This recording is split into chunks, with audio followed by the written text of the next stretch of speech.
What's happening, guys?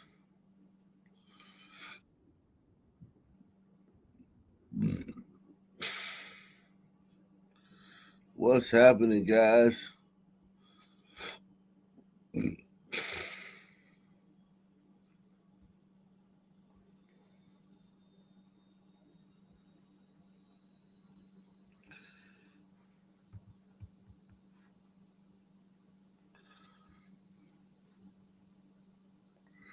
What's cracking?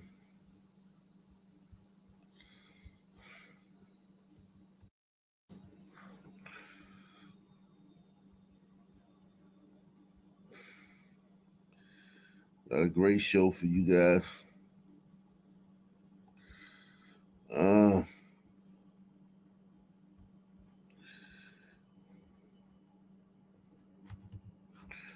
We in here, yeah. We in here.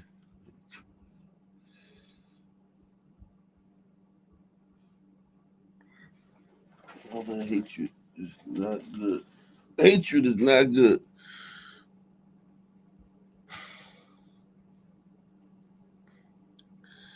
What's happening? Rogue Nation, man. Cocaine. KB Killer. Oakview in the building.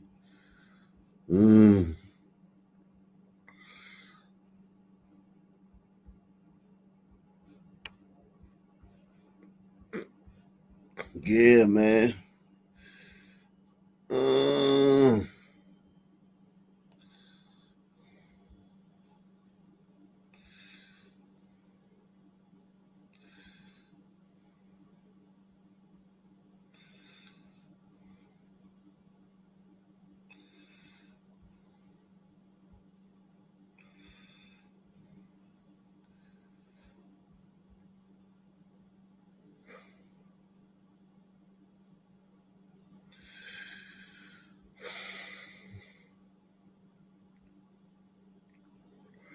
Yeah, man.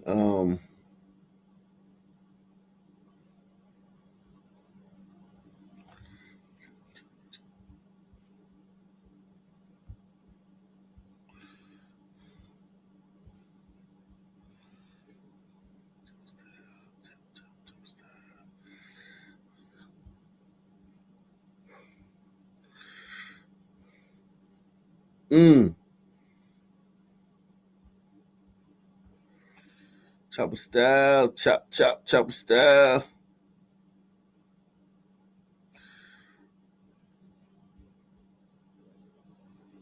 Hit that like, man. Yeah, man.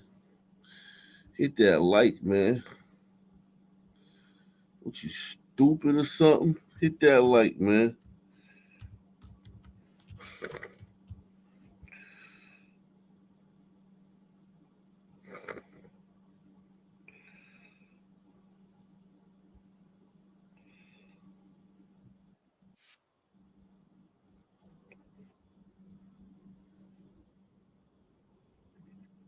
Oh,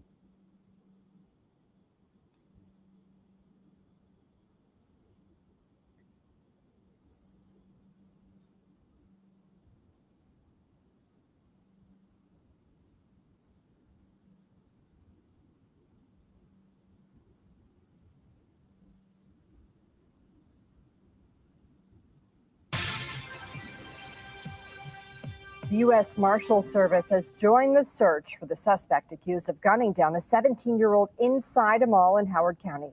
Here's Alexa Ashwell with Maryland's Most Wanted. A high school senior turned fugitive. I'm Alexa Ashwell. Tonight on Maryland's Most Wanted, a mother's push for justice as the reward increases for this suspect accused of murdering a teen inside Columbia Mall.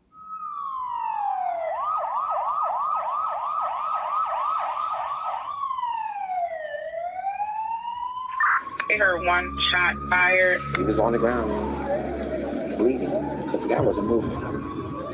There were a lot of people running and shouting. They all moved. I moved with them. The mall is being evacuated at this time. We did, in fact, have a fatal shooting here at the mall in Columbia. There was gunfire inside the food court, We believe that this was an altercation that occurred between two people. We do believe that this victim was targeted. I just don't understand how somebody could just take him away from me like that. From inside her home, Sherelle Wilson opens up. We already covered that.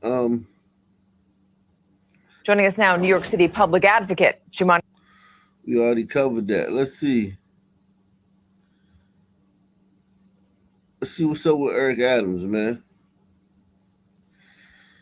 Let's go to the turmoil that is happening at City Hall. Tomorrow, a judge will consider dismissing the mayor's corruption case at the request of federal prosecutors. And it's a decision that the governor will be watching closely. Allie Bauman is here now with what is at stake, Allie. Well, Christine, tomorrow's court appearance could determine Mayor Adams' political future and his legal future. The governor, who holds the power to remove him from office, says she's waiting until after tomorrow's hearing to announce her next steps. One after another, Democrats came and went from Governor Kathy Hochul's Manhattan office Tuesday, including City Council Speaker Adrian Adams, the Reverend Al Sharpton, and Comptroller Brad Lander, who's running for mayor. What she opened with is the core thing we have to do is focus on the continuity of government. The governor said to me that she's going to see what the judge decides tomorrow and keep deliberating with other leaders. Calls have been growing louder for the mayor to resign or be removed by the governor since the deputy attorney general's directive last week to dismiss his corruption case caused at least 7 federal prosecutors to resign, some alleging a quid pro quo deal, which the mayor denies. Mayor Adams has a responsibility to decisively demonstrate to the people of New York City that he has the capacity to continue to govern in the best interest of New Yorkers. Wednesday, a federal judge will hear from the mayor's attorneys and prosecutors before ruling on their request to dismiss the case. Is it possible that he refuses the request to drop the case? Of course. Judge Hoch could say, look, I find this to be a quid pro quo. It smells like a duck. It's quacking like a duck. It's swimming like a duck. It's a duck. In his directive last week, the deputy AG said the case interfered with the mayor's ability to govern and enforce the Trump administration's immigration policies. And it is possible for the federal judge in this case to go ahead and seek an independent prosecutor to take over the case on behalf of the people. In a statement Tuesday, a spokesman for City Hall said Mayor Adams has been clear that his loyalty is solely to the 8.3 million New Yorkers he represents, and the mayor is always available to speak with the governor about how we can continue to deliver for them. But chaos in City Hall has been exacerbated by the resignations of 4 top deputy mayors Monday. Sources tell CBS News New York Adams is eyeing Randy Mastro, who served in the Giuliani administration, to replace one of them, as well as the NYPD's Deputy Commissioner of Operations, Kaz Daughtry, for deputy mayor for public safety. And I asked the mayor's press secretary how Adams is feeling tonight ahead of tomorrow's court appearance. Her response, Christine, was, quote, he's ready. I hope he gets a good night's sleep, Allie. Thank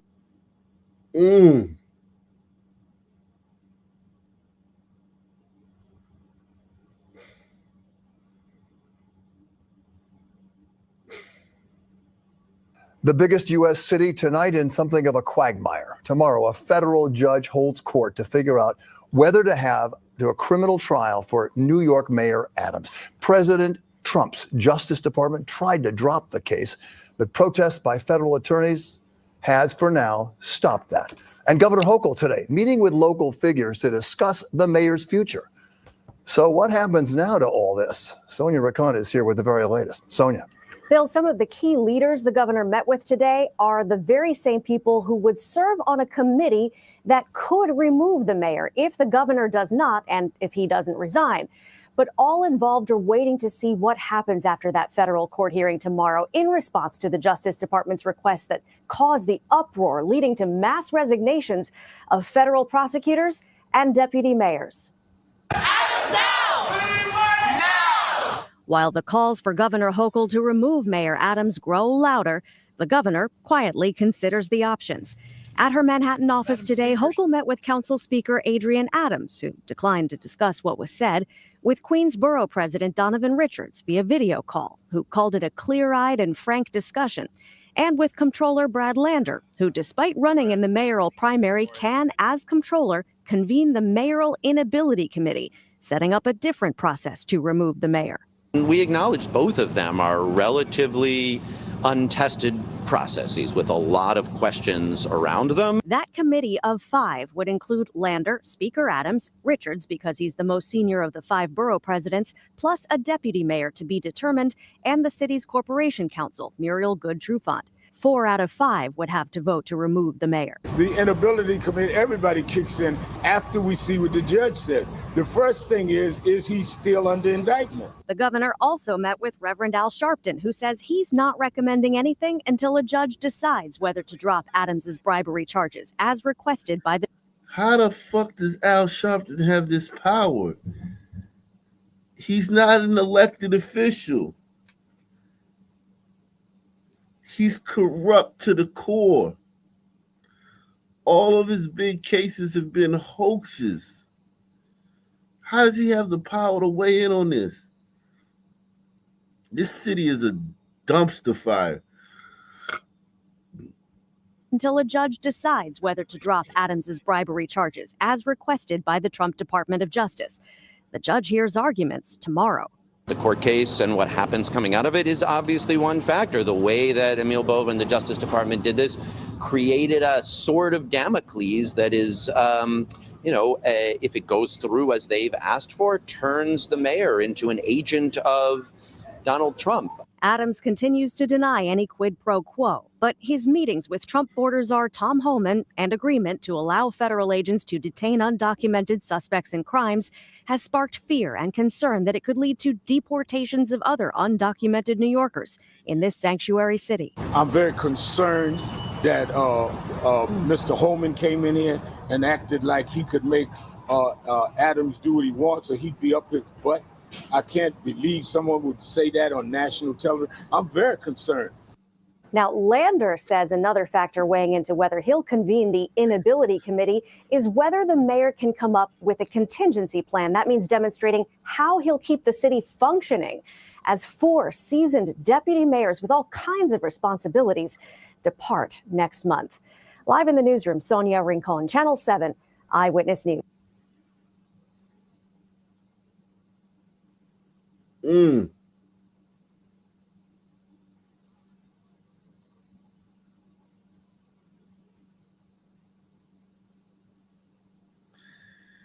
Well, we'll see. We gotta wait till tomorrow, man.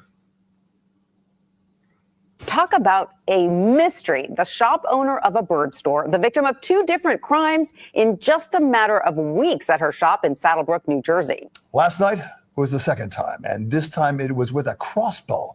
So why is this happening? And isn't she lucky to be alive? Oh, boy. New Jersey reporter Tony Yates live at the scene. And Tony, we just learned police have made an arrest in this case. Is that right?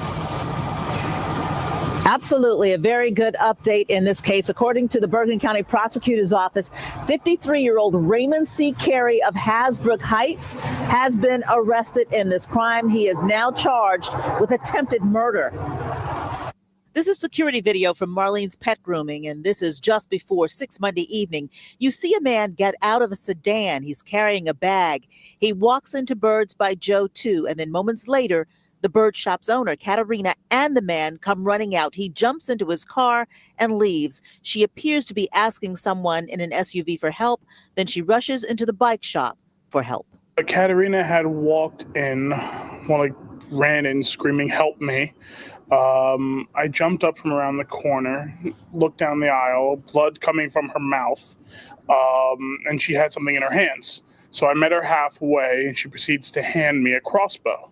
The attack left a wound to her jaw and knocked a tooth out, but she was here at the shop today, accompanied by friends, to care for the birds. While she did not want to speak and asked not to be shown, one of her friends came to the door to say she is traumatized and that her attacker was not a complete stranger. She says, he comes here every other week to get seeds and other stuff. So we don't know why he did it. As soon as he comes to the store and he takes out the bow from his thing and he shoots her. This was the second time in less than a month that Birds by Joe 2 has dealt with crime. Police are still looking for this man, 24-year-old Onyx Calderon, accused of stealing a $7,000 African gray parrot, which was later recovered in Patterson. Katerina says she has no reason to believe that the crimes are related. It's very dumbfounding because she's such a sweet lady. After this, one was a black and the other was a white. That white guy shot her in the face. And this nigga, these crimes ain't related at all. Katerina says she has no reason to believe that the crimes are related. It's very dumbfounding because she's such a sweet lady. After this attack, shop owners looking to keep an even closer eye on one another. I regret not being here, but I'm going to be here with her as much as possible. And the FBI, SWAT, and several other police agencies were involved in this manhunt to track down Carey. He was found just before 1 o'clock this afternoon down in Pine Beach, which is in Ocean County. But tonight he is now back in the custody of Bergen County law enforcement. But now we're live here in Saddlebrook. Tony Yates, Channel 7 Eyewitness News.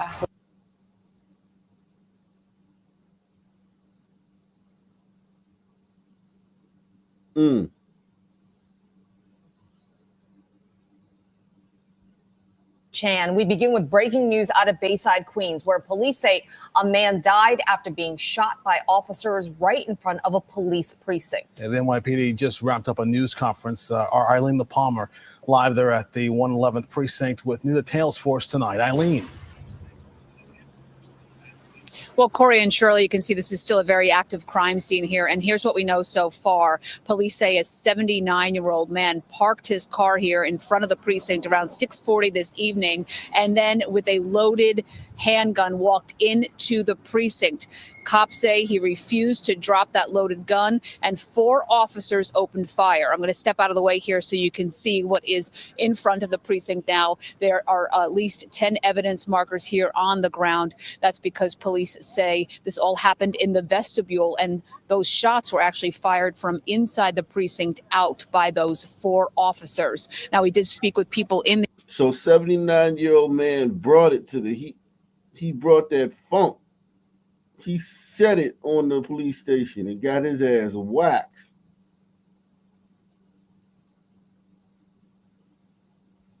In the area, they heard the gunshots. It sounded like fireworks, but at this point in time of the year, that couldn't be. So I kind of assumed it was gunshots. About 6, it sounded like in the distance, so it wasn't that loud, but it definitely was noticeable. Shout out to Pamela Henderson, man. Pamela Henderson in the building. All 8 defendants in the Mahogany Jackson case in court today for a pretrial hearing. Jackson was kidnapped and murdered nearly a year ago.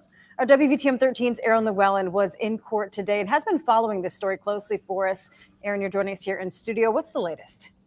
Yeah, Brittany, it was a very quick process for the hearings in court today. Now, court lasted no longer than 30 minutes. And during that time, all 8 of the defendants' legal teams stood before the judge to give them an update on the case. But there's still a long way to go before it reaches trial.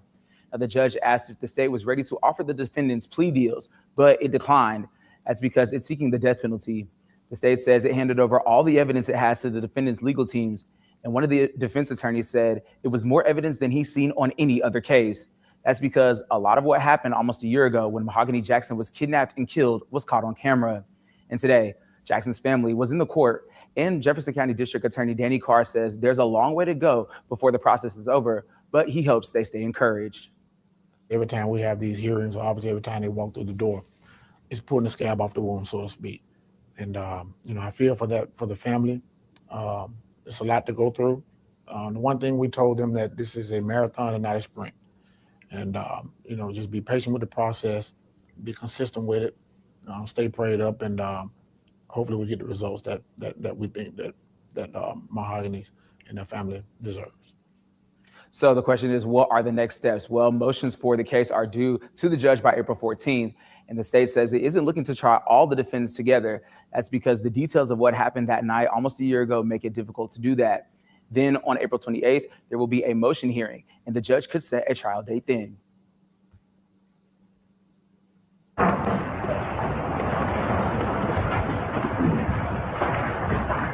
Support for the announcement of the jury's decision in ASAP. It wouldn't be another day if a rapper wasn't on trial for something. This is ASAP Rocky, man. This is the rapper that got in trouble in Sweden, and Trump came and saved him. This is like 6 years ago or something. Now he's back in trouble. Rocky's 2 felony counts of assault with a semi-automatic firearm. Again, the jury deliberated for 2 to 4 hours today. We understand that will be read momentarily, so we're just going to check in, leave up the mics, and see what we hear in downtown LA. What we're going to do, folks, is Deputy Bennett is going to give the verdict forms to juror number 1. Juror number 1, I want you to look. This nigga, he got 2 babies by Rihanna. Nigga got 2 babies by Rihanna and still found himself in this situation. That's crazy. And listen, he was around niggas, so I get it. He was around niggas. He was around niggas. 2 babies by Rihanna, and she's a billionaire. He supposed to marry her. I think he said he gonna marry her. I don't know. Whatever. He already been in prison back in the day before he became a rapper. Before he became a famous rapper, he was in prison for a while in New York. Then, as I said, he had a situation in Sweden a few years ago. He seemed like a good guy, just a sunman, man. He don't seem like a bad guy, but he's a son man. So he's trouble. He's gonna always be in trouble for something. Look at the verdict forms, and I'm going to want to know whether these verdict forms reflect your true and correct verdicts. Juror 2, I'd like you to look over her shoulder so you can review the verdict forms. And I want to know from you whether these are your true and correct verdicts. Once I've heard from both of you, give the verdict forms to juror number 3. Juror 3, look at the verdict forms. Juror 4, look over her shoulder. So ultimately, I'm going to want to hear from all 12 of you whether these verdict forms reflect your individual true. Shout out to Bug Off, man. Bug Off getting the ball rolling, man.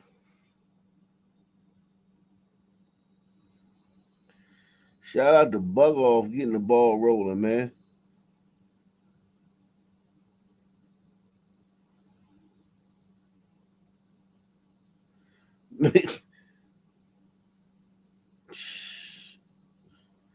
Make sure you support the channel, man. Take the $7 challenge, man.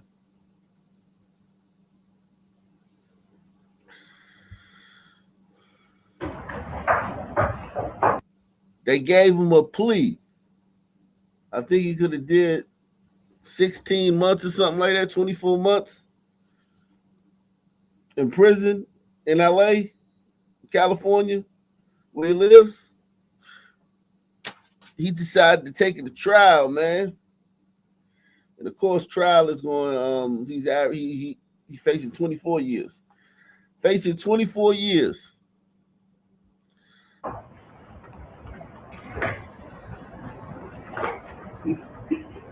Juror 5, are those your true and correct verdicts? Yes. Juror 6? All right, let's get the verdict forms to juror 7. Juror 8, look over your shoulder.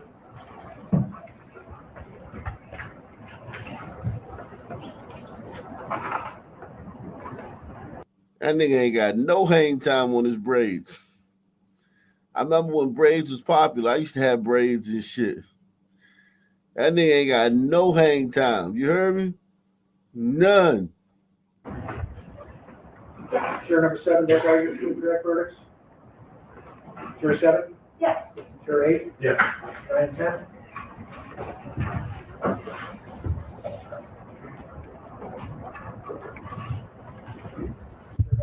Yes. Juror 10? Yes.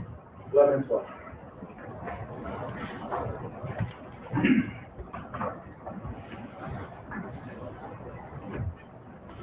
Juror 11? Yes. Juror 12? Yes. All right, all jurors have stated that the verdict forms reflect their individual. One of his rapper buddies say he shot him. It's all on camera, but you can't tell if he really shot the guy. And the guy had a wound, but it couldn't be determined if the wound was a bullet wound, a graze wound, or came from a fight.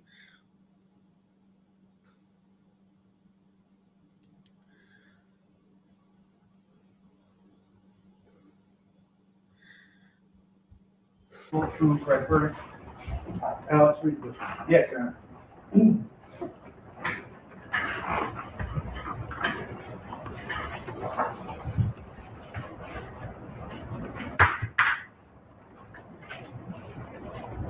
The Los Angeles Superior Court, County of Los Angeles. People of the State of California versus Joaquin Mayers. Case number BA. Look at his lawyers, man. He said, fuck that. I'm getting me the best lawyers regardless of race. He got him a goddamn, I don't know, the motherfucker Greek or some shit. This motherfucker look like he goddamn Iraqi or some shit. He said, fuck that shit. Give me the best lawyers that my baby mamas.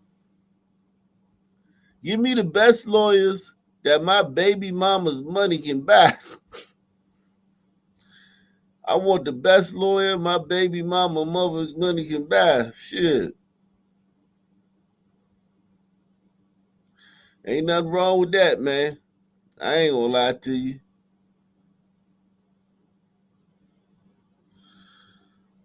I ain't gonna lie to you. I would have got me the best lawyer my baby mother money could buy too, man.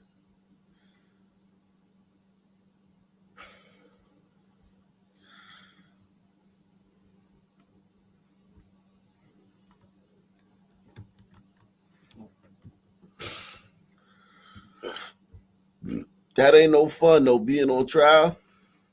God damn. Nigga, if you ever find yourself in trouble again, you an asshole. 508142-01. We, the jury in the above entitled action, find the defendant, Joaquin Mayers, not guilty of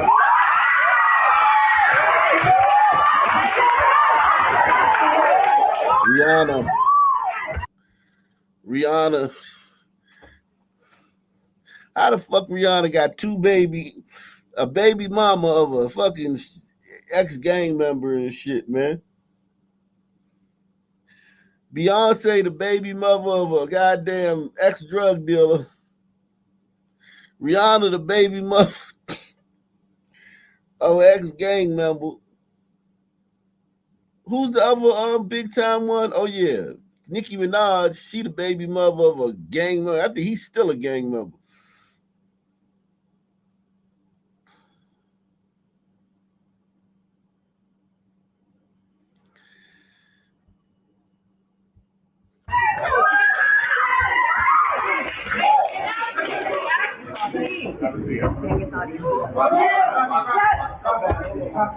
Not get the audience.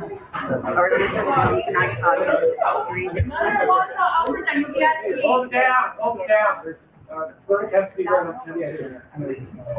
Repeat again. We, the jury, above the type of actions, find the defendant. They're like, nigga, you still got more counts. Nigga, you ain't out the water, nigga. You got more counts, nigga. That nigga thought it was over. Mayers not guilty of semi-automatic firearm in violation of Penal Code Section 245 to Section B. A felonies charging count one of the information this 18th day of February 2025, jury seat number 9, 4 person. All right, title for the cause. We, the jury, in the above entitled action, find the defendant, Joaquin Mayers, not guilty of the firearm in violation of Penal Code Section 245. That nigga ain't want to go to jail in California State Prison for 24 years. They probably would have gave him 10 because he a fucking Rihanna baby daddy. They probably gave him 10.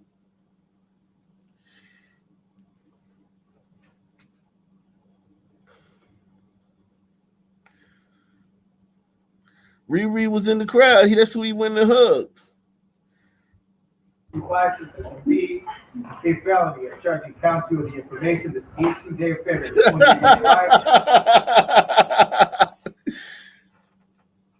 Not guilty. Juror seat number 94, please. During this trial, I watched you periodically. You did what we asked of you at the very beginning, which is to give both sides a fair trial, pay attention, use your common sense, apply the law, and base your verdict on the evidence. I know you took extensive notes, and you took this as seriously as any jury could. We cannot have jury trials without folks like this. So you certainly have my gratitude. I want to extend to you my best wishes. Again, thank you. The admonition to not discuss the case no longer applies. You can talk about the case with anybody if you want to, or nobody if you don't want to. Alex has your certificates of completion. You can take your juror badges with you. Thank you again. You are excused. Everybody remain seated in the public. We're going to let the jurors walk out first. All right, you just have heard from the jury there that they found ASAP Rocky not guilty of 2 felonies. Yeah, nigga, you can go back to wearing shit like this. You can't wear shit like this in prison. You wear that in prison, man. We already know what time it is. If you throw that on in prison,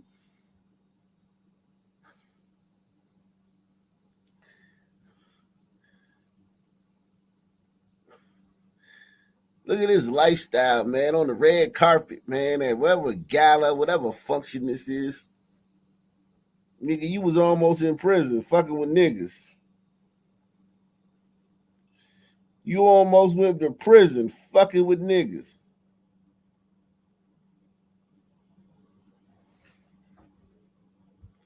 That's why I tell you, I don't feel bad about not being around niggas. I used to feel bad, like, sometimes. Sometimes. That nigga looked like a goddamn fruitcake, man. Literally. He literally looks like a fruitcake. Like a literal fruitcake.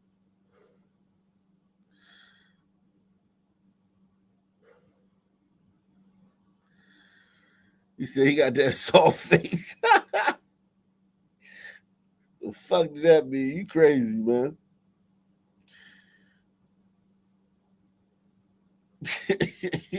He said he got that soft face.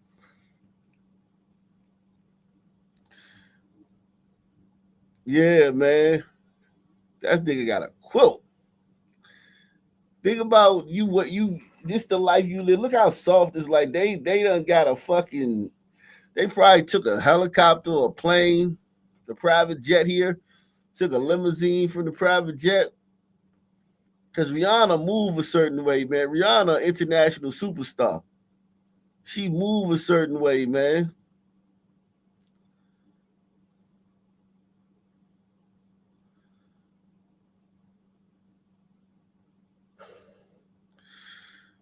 This nigga, this is a kept man right here, man.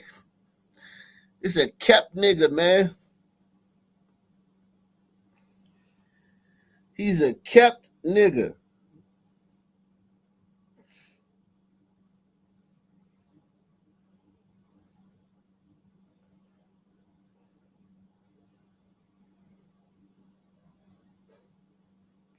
Y'all know damn well I ain't wearing no shit like that. You know goddamn well, man. This must be your first time watching the show. You say some shit like that. I wouldn't even sleep in that shit, man. I wouldn't even have no quilt. If that was my quilt, man, I wouldn't sleep under that motherfucker. I wouldn't get tucked in bed under that motherfucker as a quilt.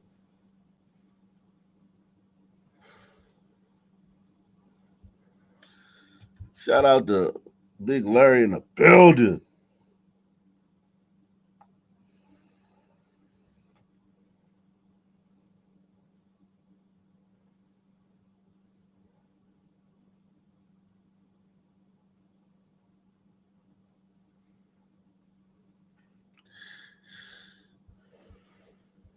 Of 2 felony counts of assault from a 2001 shooting.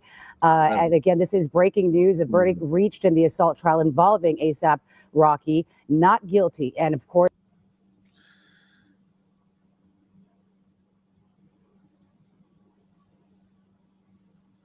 If you were just tuned in a minute ago, you heard the eruption of cheers in the courtroom. Good evening. You're watching the KTLA 5 News at 5. I'm Cher Calvin. And I'm Micah Ullman. Thank you for joining us again. This involving an argument he had.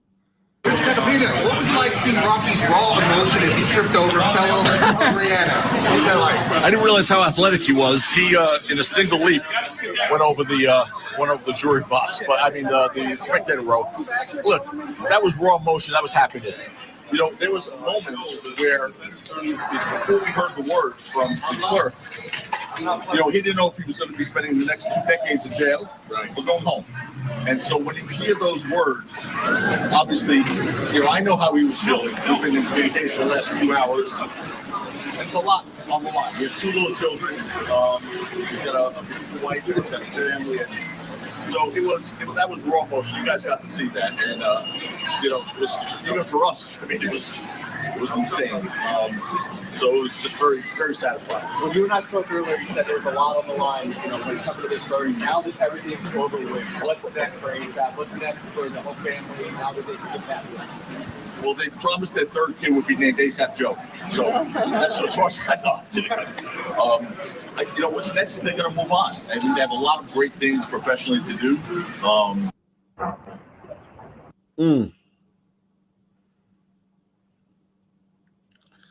Yeah, that nigga got the big boy lawyers, man. Big boy lawyers. Not guilty.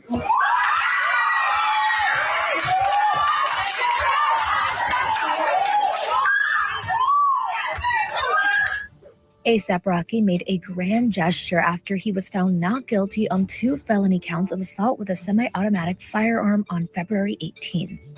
The 36-year-old jumped over the 36, damn. ASAP Rocky is 36. Ain't that a bitch?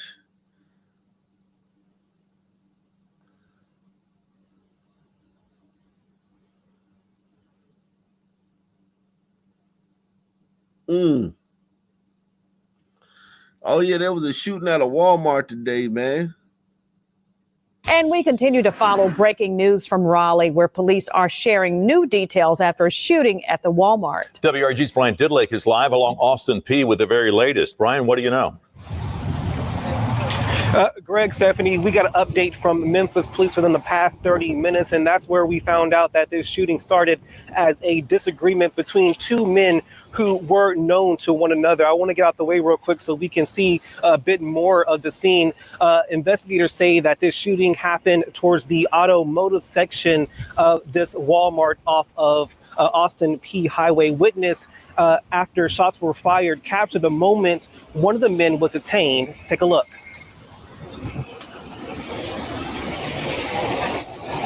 They got him. They put him in the car. That video from known Memphis activist Cassio Montez. Again, these new details are limited this evening from MPD, but Colonel Vicky Shabazz tells us this was not an active shooter situation. Officers say just before 4, they responded. It was just some nigga shit, man. Press 1. Just some nigga shit. To a shooting at the Austin P Walmart in Raleigh. Again, when they arrived, they found 1 man critically wounded. Investigators say an argument between 2 men again led to that exchange of gunfire. In the midst of the shooting, the man who was wounded allegedly shot himself in the leg amidst all of the chaos. Now, again, I want to remind everyone that this was during the shopping time where many people were out here shopping for supplies as it is starting to snow out here in the Raleigh area. As we come back live, we do know that people can't enter the main store of this Walmart, but the automotive section is still closed at this time. Of course, both of those men that we were talking. Yeah, Rihanna had that nigga under her umbrella, man. Under my umbrella, hey, Ella, hey. Yeah, she had that nigga under her umbrella, man.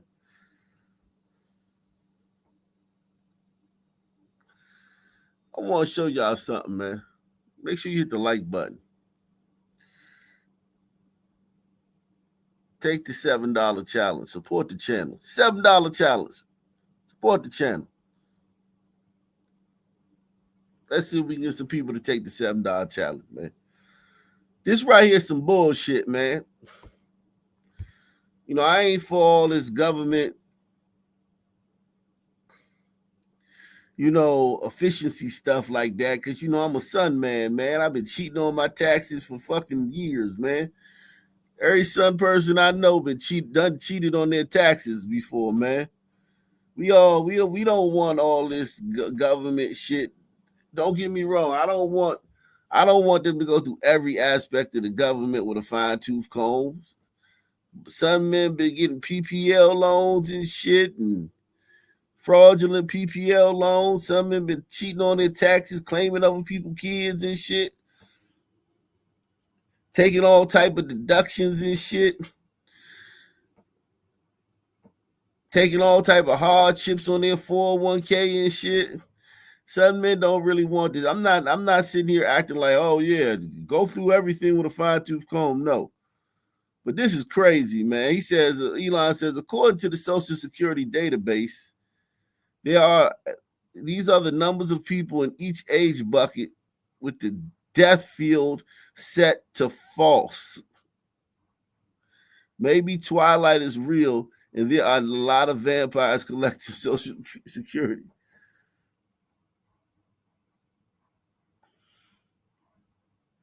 Yo.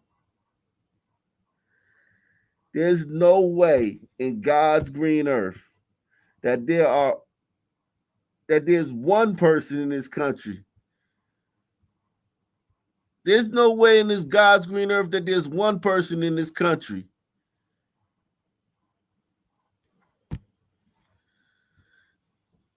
that is 190 years old. There's not one person in this country that's 180 years old. There's not one person in this country that's 170 years old. There's not one person in this country that's 160 years old. And here it says that there's 121,000 of them. There's not one person in this country that's 150 years old. Here it says there's 1.3 million of them. There's not one person in this country that's 140 years old. Here it says there's 3.5 million of them. There's not one person in this country that's 130 years old. Here it says it's almost 4 million of them. There may be one person that's 120 years old.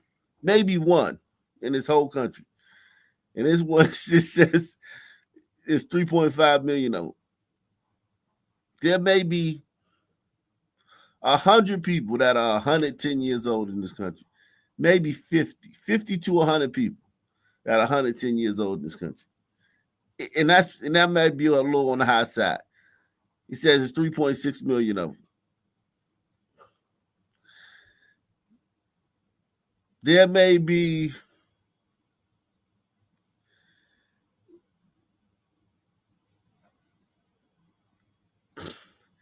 5 to 10,000 people that are 100 years old. Maybe not even 5 to 10. There may be 2 to 3,000 people that are 100 years old in this country. Here it says it's 4.7 million of them. There's no way. There's no way.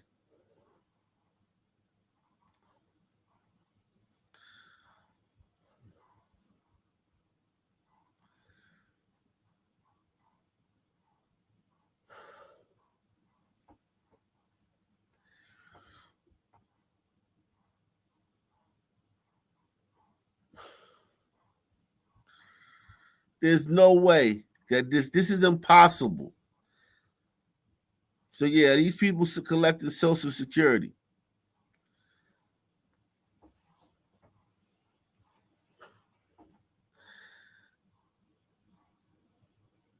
Somebody's picking these checks up and cashing them. Somebody's cashing these checks for these people.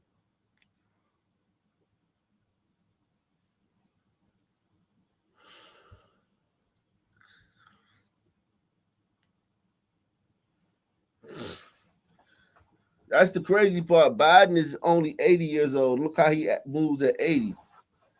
80 something. That's how an 80 something year old man moves. Imagine a man that's 190. One day, maybe people will live to be 190. Who knows?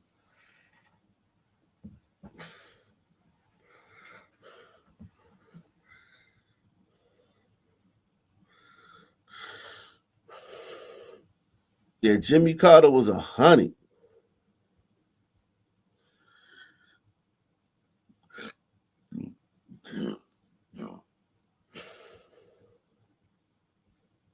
This is crazy. Let's see what the people saying about this.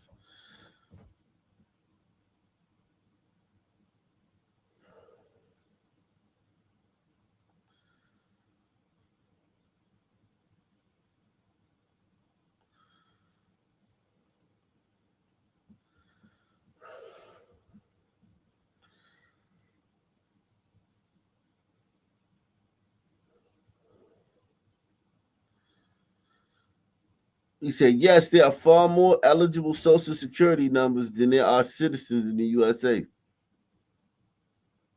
This might be the biggest fraud in history. This is massive fraud red flag. Over 20 million people listed as 100 years or older in the Social Security database. Time for a serious audit. Either we've got immortals gaming the system or some major data integrity issues. Wow.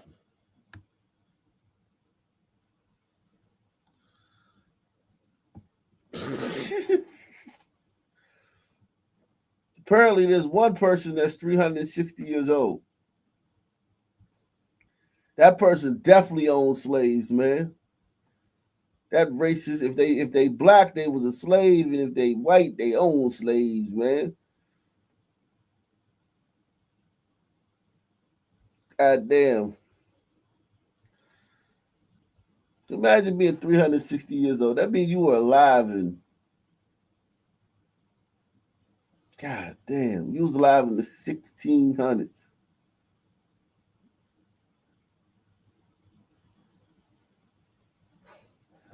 You was alive in the 1600s, man.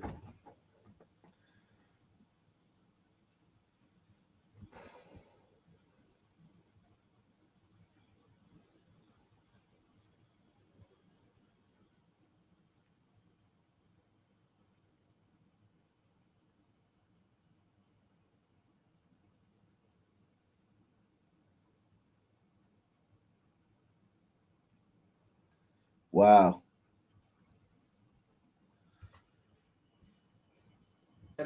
Back to Doe just for a second. Earlier, the subcommittee headed by Chairman Marjorie Taylor Greene, her and her staff discovered 2.7.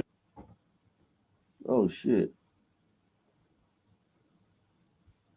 Taylor Greene, her and her staff discovered $2.7 trillion in improper payments to Medicare, Medicaid, overseas, to people who should not have gotten it. Some of this room might have missed that press conference. Can you elaborate on what the president is thinking at this point? Well, again, that's another example. There's a very long list of the fraud, waste, and abuse that DOGE is identifying on a daily basis. Elon Musk also talked about yesterday about Social Security payments that are going out the door for people who are no longer with us. Unfortunately, I would say that is certainly fraud. There's also a lot of contracts they've identified that, just as a hypothetical example, are $1 million, but only 500,000 went out the door. So where's the rest of that cash? And so that's the thing. Those are the things that DOGE is working on every single day. And I would just remind everybody in this room, this is what President Trump campaigned on doing. He's delivering on a promise that 70.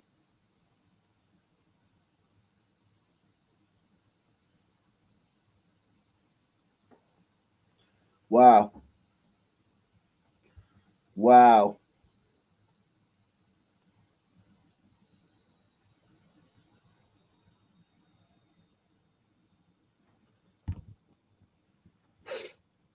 Still talking about that guy. You guy's an idiot, man. Dumbass dude about to spend the rest of his days in prison. Stupid fucker.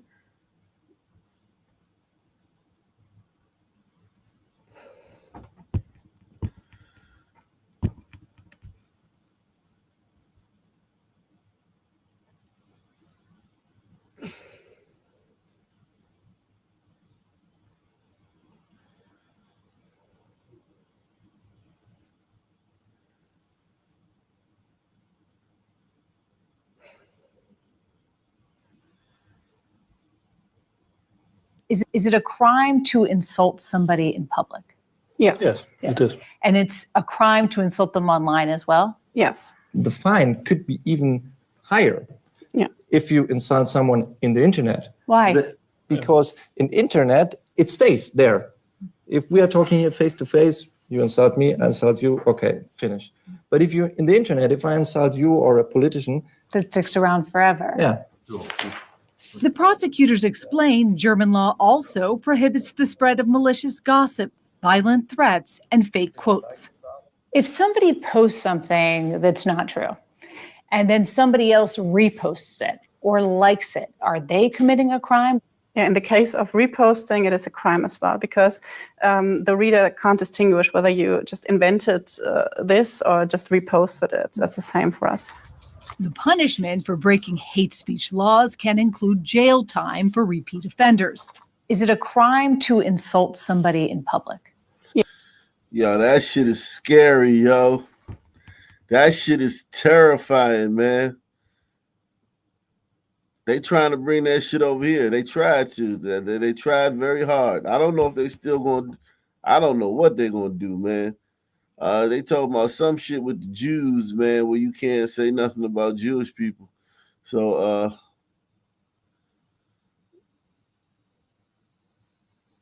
where is it? Damn, I saved that shit. I save a lot of shit that doesn't get saved, man. Here it is right here. Everybody hit that like button, man. Smash that like let me drop the link, man.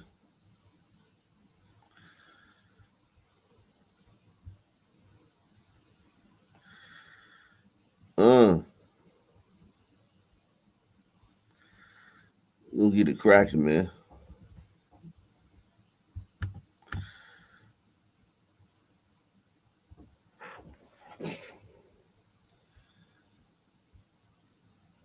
Morning. It's 6:01 on a Tuesday morning, and we were with state police as they raided this apartment in northwest Germany. Inside, 6 armed officers searched a suspect's home, then seized his laptop and cell phone. Prosecutors say those electronics may have been used to commit a crime.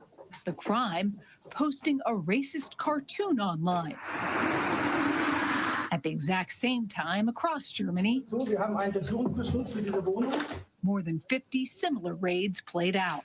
Part of what prosecutors say is a coordinated effort to curb online hate speech in Germany. They're in favor of this. Do you understand? They're in favor. They want to model America's laws after Europe's. 6 armed agents breaking into a home and stealing a man's laptop and his cell phone because he posted a cartoon on the internet. I almost like to see the same segment with CBS News. They're going around, they're filming it, and yes, we have to seize this for hate speech. These computers were used to put up illegal material on the internet. And they're like, yes, wow, so efficient the way you're doing this. 50 raids across Germany. That sounds like it's a really big threat. So what exactly did they post? It's like, well, they were posting Jewish propaganda. They were posting pictures with the Star of David, the Hanukkah candles, menorah. These are illegal symbols. It's like, well, wait. I thought I was for this. I thought I was for this. No, wait, that sounds very Nazi-ish. But would it really look all that different if the Germans were Nazis today? Would what we just saw be any different except for what the content was? It's like you have this whole construct on this anti-Nazi principle, but you're violating those very principles in upholding the construct. Do you not get how this is utterly? That shit is terrifying, man. That shit is terrifying.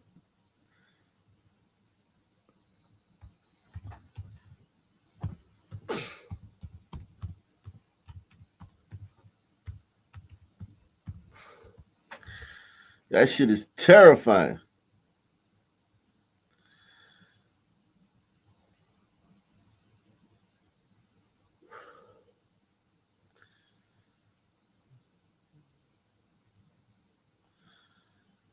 That shit is terrifying. a crime to insult them online as well. Is it a crime to insult somebody in public? Yes. Yes, it is. And it's a crime to insult them online as well? Yes. The fine could be even higher if you insult someone in the internet. Why? Because in internet, it stays there. If we are talking here face to face, you insult me, I insult you, okay, finish. But if you in the internet, if I insult you or a politician, that sticks around forever. Yeah. The prosecutors explain German law also prohibits the spread of malicious gossip, violent threats, and fake quotes. If somebody posts something that's not true, and then somebody else reposts it or likes it, are they committing a crime? Yeah, in the case of reposting, it is a crime as well, because the reader can't distinguish whether you just invented this or just reposted it. That's the same for us. The punishment for breaking hate speech laws can include jail time for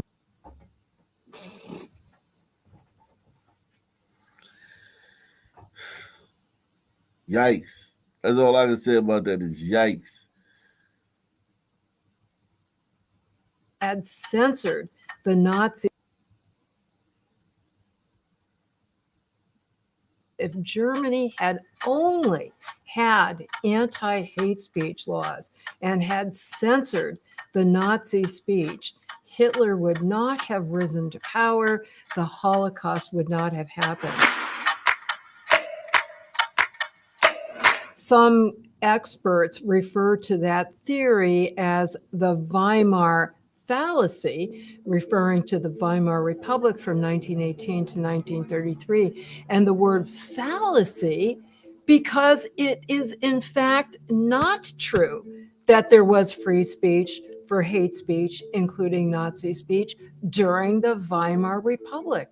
To the contrary, Germany then had multiple laws that restricted hate speech, insulting speech, speech that advocated or might incite violence against various groups, including religious groups, laws against defaming or insulting a religion, including the Jewish religion.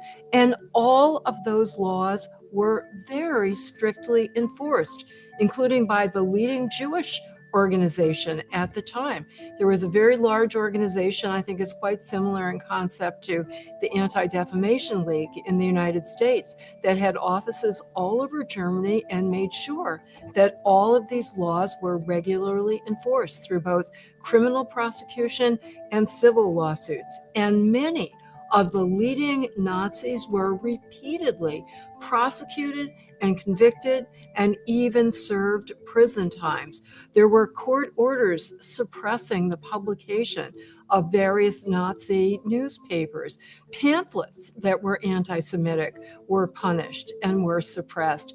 Hitler himself was actually banned from public speaking for several years. We obviously know that despite the speech suppression, the punishment of speech, it was hardly effective in preventing the rise of Nazism. To the contrary, the Nazis themselves, as well as many historians, believe that the net impact of those laws censoring Nazi speech was to amplify their message, to give them attention that they otherwise would never have received, and to gain sympathy that they otherwise never would have received. This is a common phenomenon that provocateurs to this day seek to take advantage of, the so-called forbidden fruits phenomenon, that people become more interested in an idea or an expression when it gets the publicity of being subject to censorship. I think that's why people like your show, Hawk, because you cover a lot of the topics that are verboten. Verboten. Yeah, man. I told you they were going to do this. This is Germany. So you think they're bringing this to the United States? Oh yeah. Oh yeah. They're salivating at the prospect. And it's gonna start with you can't talk about Jewish people. I mean, we really already have that. Oh no, I mean, if you look at the last year it's kind of like on the other way with the protest and That's why they're going to do it. Yeah. And then eventually, the goal is, like, from a religious perspective, their goal is to get as many Jewish crew back to Israel as possible.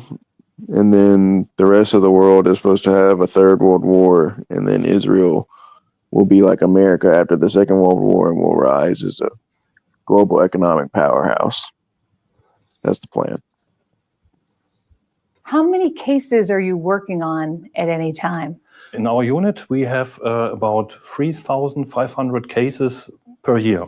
9 investigators work out of this office in a converted courthouse. Lau says they get hundreds of tips a month from police, watchdog groups, and victims.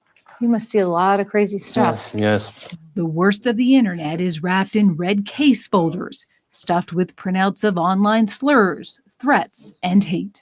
This is a criminal offense. So, What does that say? Kletterpark for Flüchtlinge. So they're suggesting that the refugee children play in the electrical wires. Okay. In this case, the accused had to pay 3,750 euros. Wow. It's not a parking ticket. Yeah, not a parking ticket. To build their cases, investigators scour social media and use public and government data. Lau says sometimes social media companies will provide information to prosecutors, but not always. So the task force employs special software investigators to help unmask anonymous users. So this is suggesting you kill people seeking asylum here. Lau says his unit has successfully prosecuted about 750 hate speech cases over the last 4 years. Wow. That's terrifying, man. I ain't even gonna lie to you, man. Yeah, this is the New World Order. This is the Jewish crew thinks they're going to rule the world through technology and algorithms. That's what that's part of their prophecy. Like in the Bible, that technology will progress faster and faster until ultimately it'll be undeniable. Yeah. And they could just do that shit just like they've done every other thing since Trump has been in office. Just make executive order, and there it is. It's law. Yeah, and then they'll say, like there's the head of the ADL, Jonathan Greenblatt. He wrote a book called "It Could Happen Here." He's basically talks about how, the greatest threat to America right now is another Holocaust, and we have to do everything we can to prevent Holocaust from happening in America because, oy vey, people don't like the Jews for no reason at all, and make some laws.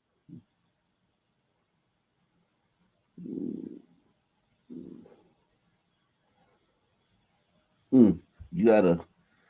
They're just going to make it illegal for you to deny their oppressive behavior. Yeah.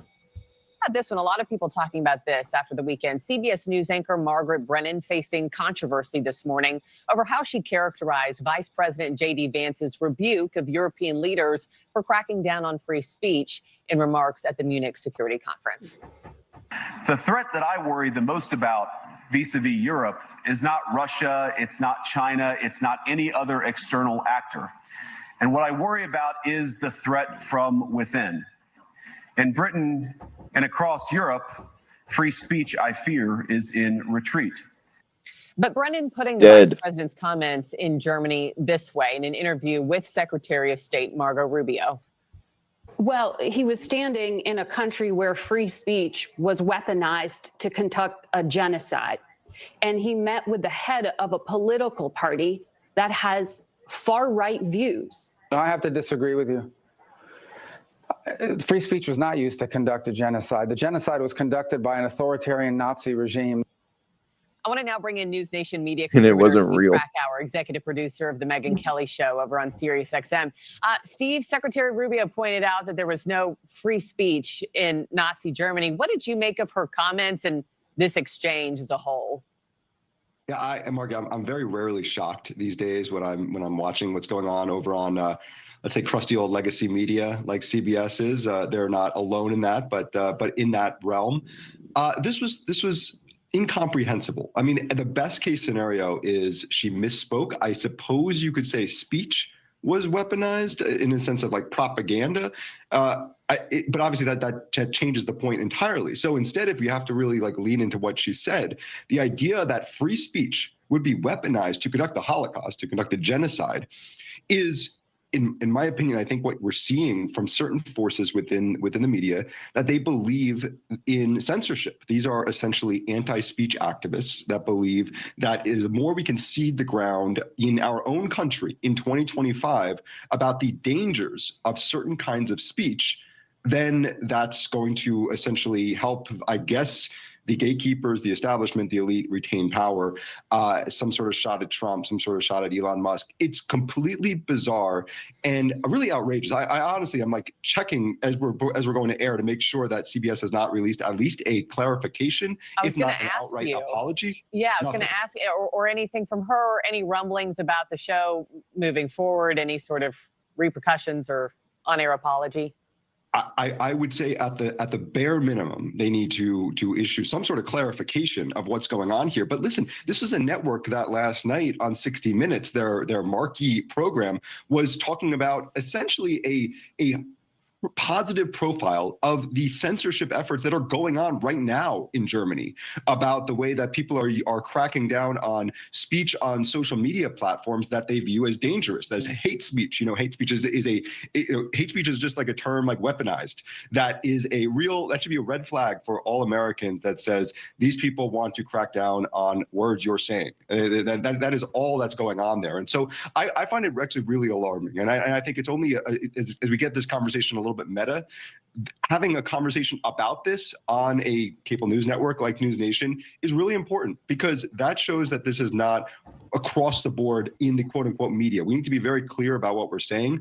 And CBS News, I think that this is the latest version of both what Margaret Brennan has said and the network as a whole that is really antagonistic towards Americans. I truly believe that is towards Americans by the way that she's framing this. And I think that there needs to be some sort of explanation, or at least a clarification of what she was trying to say, which was completely ahistorical. We'll see if that comes. You know, speaking of censorship, free speech, J.D. Vance made that kind of like the headliner of his opening speech in Munich on Friday, that censorship. Yeah, it's moving right along in Europe, man. Wow. Wow.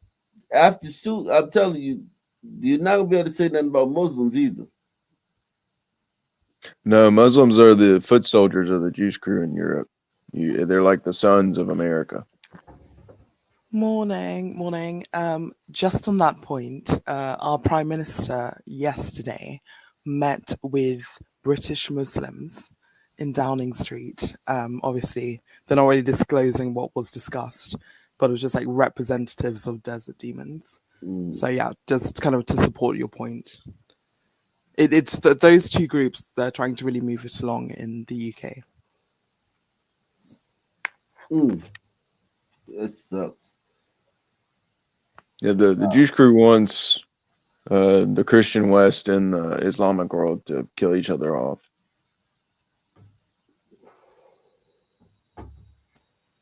Wow. Unbelievable. And this stuff is moving fast, man. This stuff moves fast. We see how fast things move, man. With these things, man. You can wake up and everything could be different, man. This one says, Germany, woman convicted of offending migrant gang rapist receives longer prison sentence than the rapist. Oh my God. Wow. Yeah, there's no way you get out of this. Once you make this law, put this law, codify this into the books. There's no going back. Well, Yeah. I mean, you can get out of it. It's just a matter of whether you actually want to turn Because when you turn on stuff like this, it's just going to be like what happened when Germany turned against the Jews in the 30s. The Jews mobilized their media apparatus around the world to demonize Germany. And that's the same energy that'll happen again, regardless of where it happens. Anybody that tries to legitimately buck the system, the financial system, the media system, and you're going to end up, leading into Jewish power when you do that. The Jewish crew will use their levers to get the rest of the world to think you're the worst thing that ever happened. What do you guys think about the Holocaust? Because KB said something earlier. We about to get on some high science, man. Take the $7 challenge. Happened. Support the channel. Support the channel. Take the $7 challenge. Sponsor the show, guys. What did I say, Huck? You said something about the Holocaust didn't happen. That was me. Oh, that was you. Damn. Wow. Jeez. Yeah, it's bullshit. There was no 6 million. It's a made-up religious number. I agree that the number is totally fabricated. Yeah, the Holocaust events needed to happen to create a fervor in the Jewish community to return to Israel, or the land that is now Israel, to create a Jewish ethno-state. But what I believe is that they did it to themselves. They committed self-harm to achieve further ends. Well, yeah, they got rid of they didn't get rid of 6 million, but they did get rid of a percentage of Jewish crew in order to save what they considered the larger masses of Jewish crew from assimilation within societies around the world.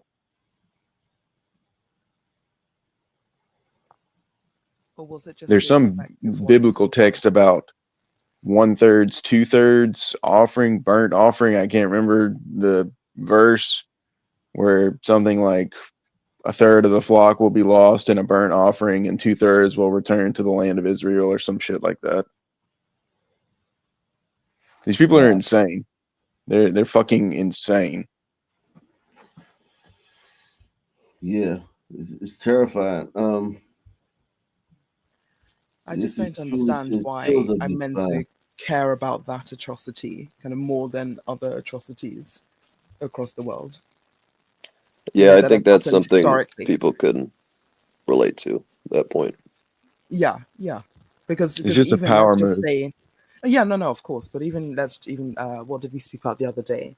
Like the Congolese, like King Leopold, that was more. And, technically I should care about that more. I should care about enslaved peoples more. Like, why must we study that in school? And that's, the biggest atrocity in the world. And everyone else, regardless of their background, should just care about that and nothing else in history. Yeah, it's crazy. Yeah, nobody even cares. Like, no one even gives a shit about those people. Like no one knows Jews like that. Like, as a black person, I don't know Jews. I don't know any Jews like that. Like, the Jews I know, they wasn't. They have no time for this shit. Whatever happened. Whatever they say happened over there. Like, whatever they say happened over there, we don't know anybody who's been affected by that. Like, nobody. Like, maybe some old Jewish woman somewhere says she's a Holocaust denier, but I'm sure that every old Jewish person says they survived the Holocaust. It's a great story. You know what I mean? It's a lot of them have been debunked and caught lying about it many times. Yeah. There was a famous book by this Jewish guy who claimed that this girl would bring him an apple, and he was inside the camp, and this little non-Jewish girl would sneak him an apple every day through the fence, and he got really famous and rich off this book, and the whole fucking thing was made up. What was his name? I'm trying to remember. They, Because I think I read that book in Jews have to school. ask themselves the question, right? Is it that they every time think arrive, they don't there's a think pitiful lying is a refugees bad and thing if it gets them what they want, and they don't feel any kind of way in doing so. They don't care. I think the They Jews have to think ask it's your themselves the fault. question, right? Is it that every time they've arrived as a pitiful refugees in a country, after a few years, they have to move on? They don't seem to ask themselves that question. I know that I'm disliked as an historian. I know that I'm hated by some people, and I know the reason why, and I know what I could do to change it, instantly change my opinions. I'm not going to do it. They don't ask themselves what they could do to change the way that they are disliked. David Irving was once one of the world's highest paid historians.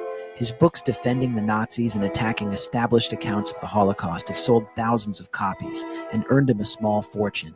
In the process, Irving became the world's most prominent Holocaust denier. In 2005, Irving was arrested in Austria for trivializing the Holocaust, a crime in that country. Months later, he pleaded guilty. He was sentenced to 3 years in prison, but served only 1/3 of that. On July Not 16th, even denying, I learned that Irving trivializing. had slipped into New York City to speak to some of his supporters. I reached him on his cell phone, and he disclosed to me a secret location where his talk was to take place, a church basement on the Upper East Side. It would be his first major public appearance in the U.S. since its If it's a release. secret location, why you fucking showing all these people's faces, you asshole? You should at least blur out these people's faces. They didn't sign up for your little secret fucking thing. Prison. And now it's springtime for Hitler and Germany. Deutschland is happy and gay. We are marching to a faster pace. Look out, here comes the master race. While Irving spent much of his time reveling the crowd with tales of his imprisonment, his principal aim seemed to be rehabilitating the reputation of Adolf Hitler. Adolf Hitler was being kept out of the loop and was probably not at all anti-Semitic by the time the war began. And this is such an extraordinary view. It is so well documented that I think, frankly, that it's views like this that cause governments to lock me up and put me away. And you repeatedly held out its hand to stop things happening to Jews, that the evil men were at lower level of himself, that these evil men were keeping him out of the loop. Can you say briefly about what really happened and why Germany got in? Why Germany got in the war? Yeah. Because Hitler wanted a little war. A little war to cement the German-Austrian relationship. He said this in private. Hitler wanted a little war, but he got out of hand. But we British had no real say. Yeah, okay. Irving's talk was nearly aborted when the church's pastor discovered that a Holocaust denier was speaking in his basement. Irving's handler urged resistance. That's the attitude you're supposed to have. The detective is going to be here, the police and the pastor, and you resist. You resist. Oh shit!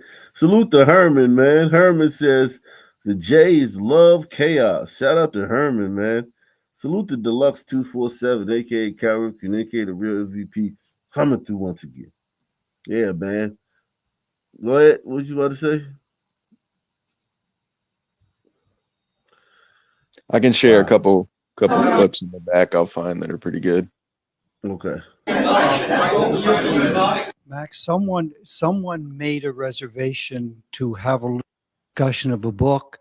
The name was not David Irving. We knew nothing about it. We thought it would be just something nice for the community, and it turns out that it was David Irving. We were completely deceived, and really we're outraged because we do not cater to that kind of bigotry, and I'm really sorry that this happened. How could 6 million Jews be murdered in gas chambers and not be a decrease in the world's Jewish population? Throughout all the wars, what a real Holocaust is all about and what a phony one is all about. Which Holocaust do you think is phony? The Jewish Holocaust. Without the Holocaust, there wouldn't be a nation of Israel. Without the Holocaust, American soldiers wouldn't be dying in the Middle East. Without the Holocaust, we wouldn't be starting a war with Iran when Israel has about 150 atom bombs. Figure it out yourself. I think if you look in terms of the European black nobility in collusion with certain Jewish families and banking houses at the top, as say the Illuminati at the pyramid on the Great Seal of the United States. That would make sense that there's a collusion at the top between this black nobility and Jewish elements for world domination. Anything from the Zionist Hollywood, AIPAC influenced America. This is what's responsible for the Holocaust. When you study secret societies and you see how things work, and always with reminding yourself of the church's admonitions, you'd see that secret societies always have an ulterior motive that's never revealed to the lower porch masons, as they say. The only thing I contend is that gas chambers were not used as a murder weapon, that soap was not made out of the victim's body fat, and lampshades was not made out of their skin. After dining with Irving on several occasions, the journalist Christopher Hitchens wrote an impassioned article in Vanity Fair describing him as a, quote, great historian and attacking his critics as, quote, hysterical and old maidish, while claiming Irving has never and not once described the Holocaust as a hoax. I can't speak for Christopher Hitchens, but he's a good friend and he's a very brave man. He contacted me at the time I first ran into trouble with the Goebbels biography with St. Martin's Press in 1996, and he was...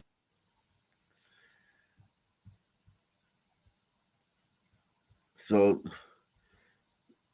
I put one little clip in the back. Yeah, hold on, let me... There are two ways to get ahead in life. You can make yourself look better, usually by doing better, or you can make others look worse. The former is considerably more difficult, so most people default to the latter. This is especially the case when whatever it is that you're doing or whatever it is that you want to make look good is indefensible.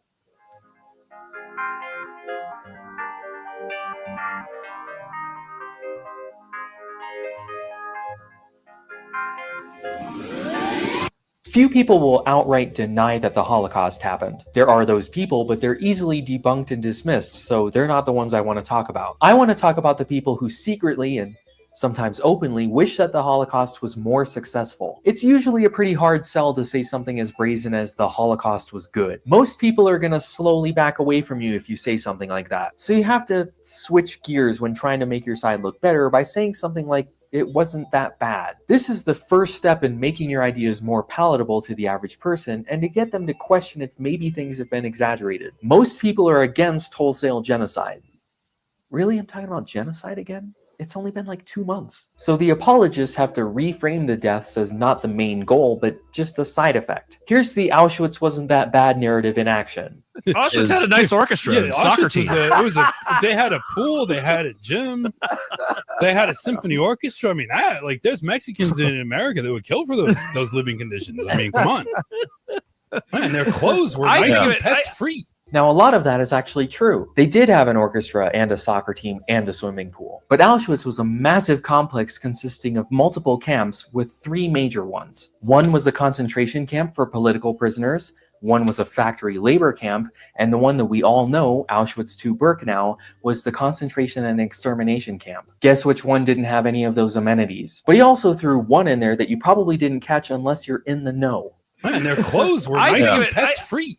Is he talking about the normal delousing that prisoners go through? Of course not. The gas used in the mass execution of human beings at the concentration camps was Zyklon B, which was invented in the 1920s as an insecticide. This is a dog whistle to Holocaust deniers, suggesting that the mass amounts of the chemical located at the camps was used for pest control and not what we all know it was used for. So it's worth asking, what is a dog whistle? In real life, it's a whistle that you blow that nobody else looking at you will hear except for the intended target, usually a dog. So when listening to their little discussion, you probably didn't hear any Holocaust denial among all of their jokes. But Holocaust deniers did, and that's a dog whistle. There are literally so many dog whistles that people have made hours of content exposing and explaining them. I've even done a few of them in the first few minutes of this video just to show how easily they fly under the radar, including having that in the background.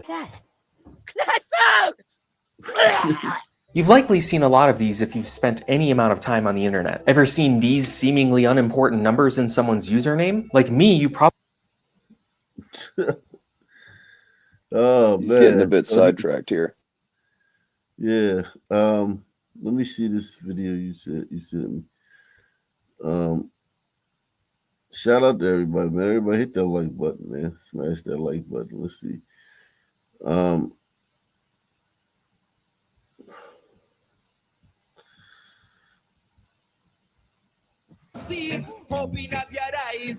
thing that makes Judaism dangerous to everybody, to every race, to every nation, to every idea, is that we smash things that aren't true. We don't believe in the boundaries of nation state. We don't believe in the ideas of these individual gods that protect individual groups of people. These are all artificial constructions, and Judaism really teaches us how to see that. In a sense, our detractors have us right in that we are a corrosive force. We're breaking down the false gods of all nations and all people because they're not real. And that's very upsetting to people. Except for theirs. Right. And theirs the is one the that devil. chose them and says that they have to rule the world with debt and porn and everything else. That one's real. But not anything devil anybody is else real. believes. Yeah, I could play my clips. It's above, but it's just desert demons.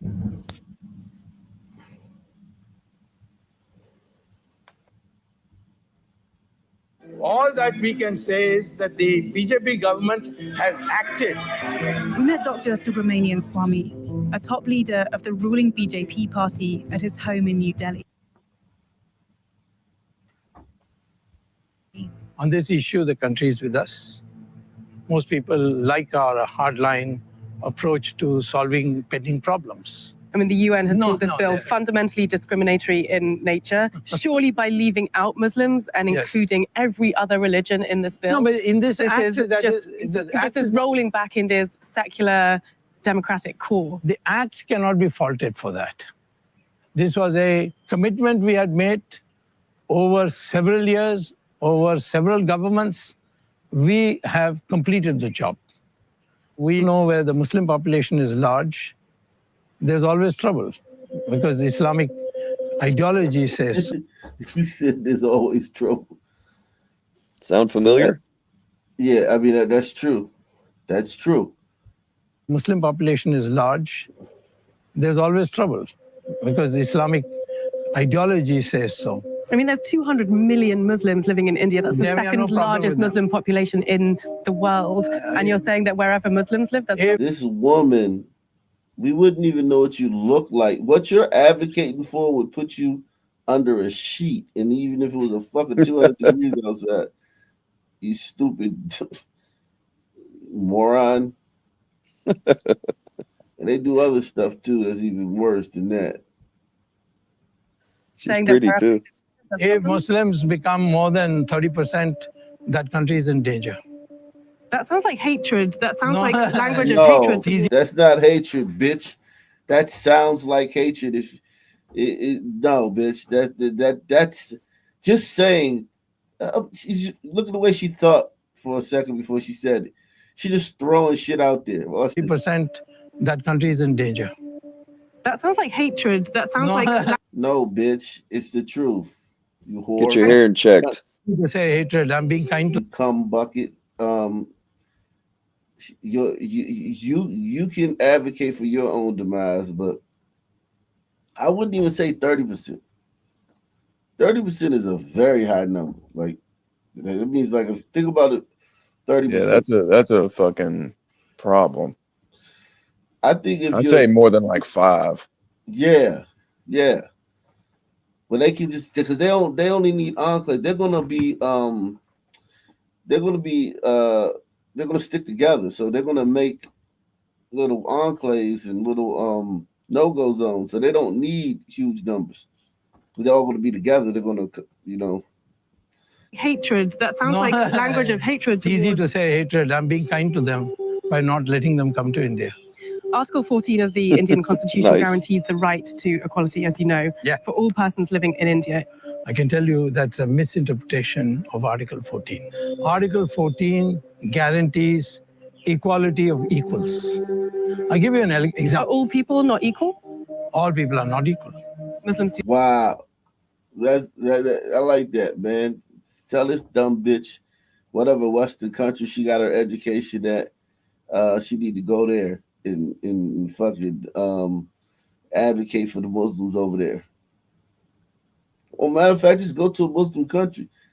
I would like. Can we interview this whore bag here and ask her? Would she like to live in a Islamist country, a fundamentally Islamist country? You know what I mean? She like, would lie. Dubai, bitch. Not Dubai, whore. But would you like to live in a fucking real Muslim country, bitch? She'd be like, yeah, I'd try it out. Yeah. She'll lie like through her fucking teeth. Do not deserve equal rights to apply for citizenship? There's no such thing as equal rights. They're not in an equal category. Yeah, so I was trying to find that clip to play for you. So I'm so glad I found it because I just love it every time. But I agree, 30% is way too high. It should be, I think once you pass 5, which obviously we've done in the UK, it's problematic. Yeah. It's just, I posted another good one in the back. Okay. Yeah, she's advocating for her own demise. Her life would be considerably her life would suck balls if Muslims got the power.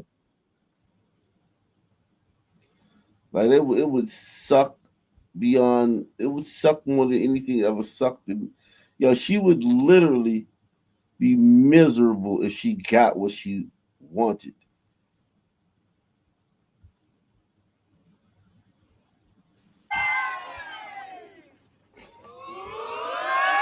Europe has not yet learned how to be multicultural, and I think we're going to be part of the throes of that transformation, which must take place. Europe is not going to be the monolithic societies that they once were in the last century. Jews are going to be at the center of that. It's a huge transformation for Europe to make.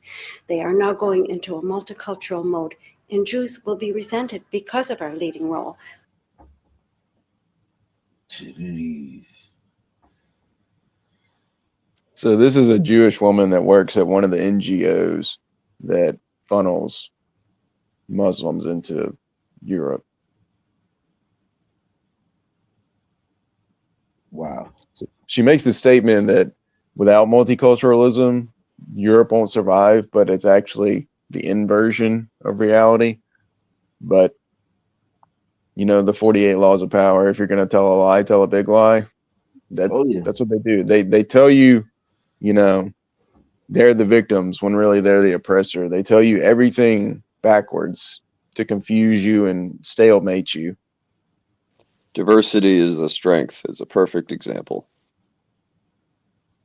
Yeah. They understand language. Right.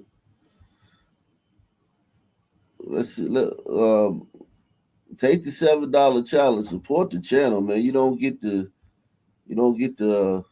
talk like this on many channels, man. And if you want to come up, and the link is in the description box. Let's see. But without that leading role and without that transformation, Europe will not survive.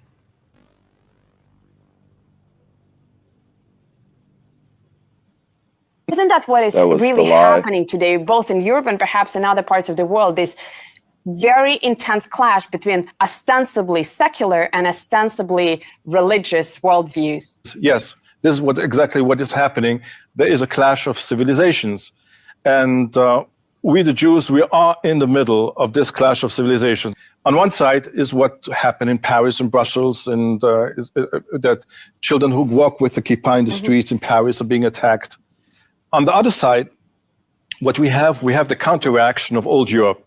We have the laws against limiting religious freedom in Switzerland, against the minarets, in France, against the burqa, the attempted law in Germany against circumcision, the attempted law in Holland and in Poland against halal or kosher meat.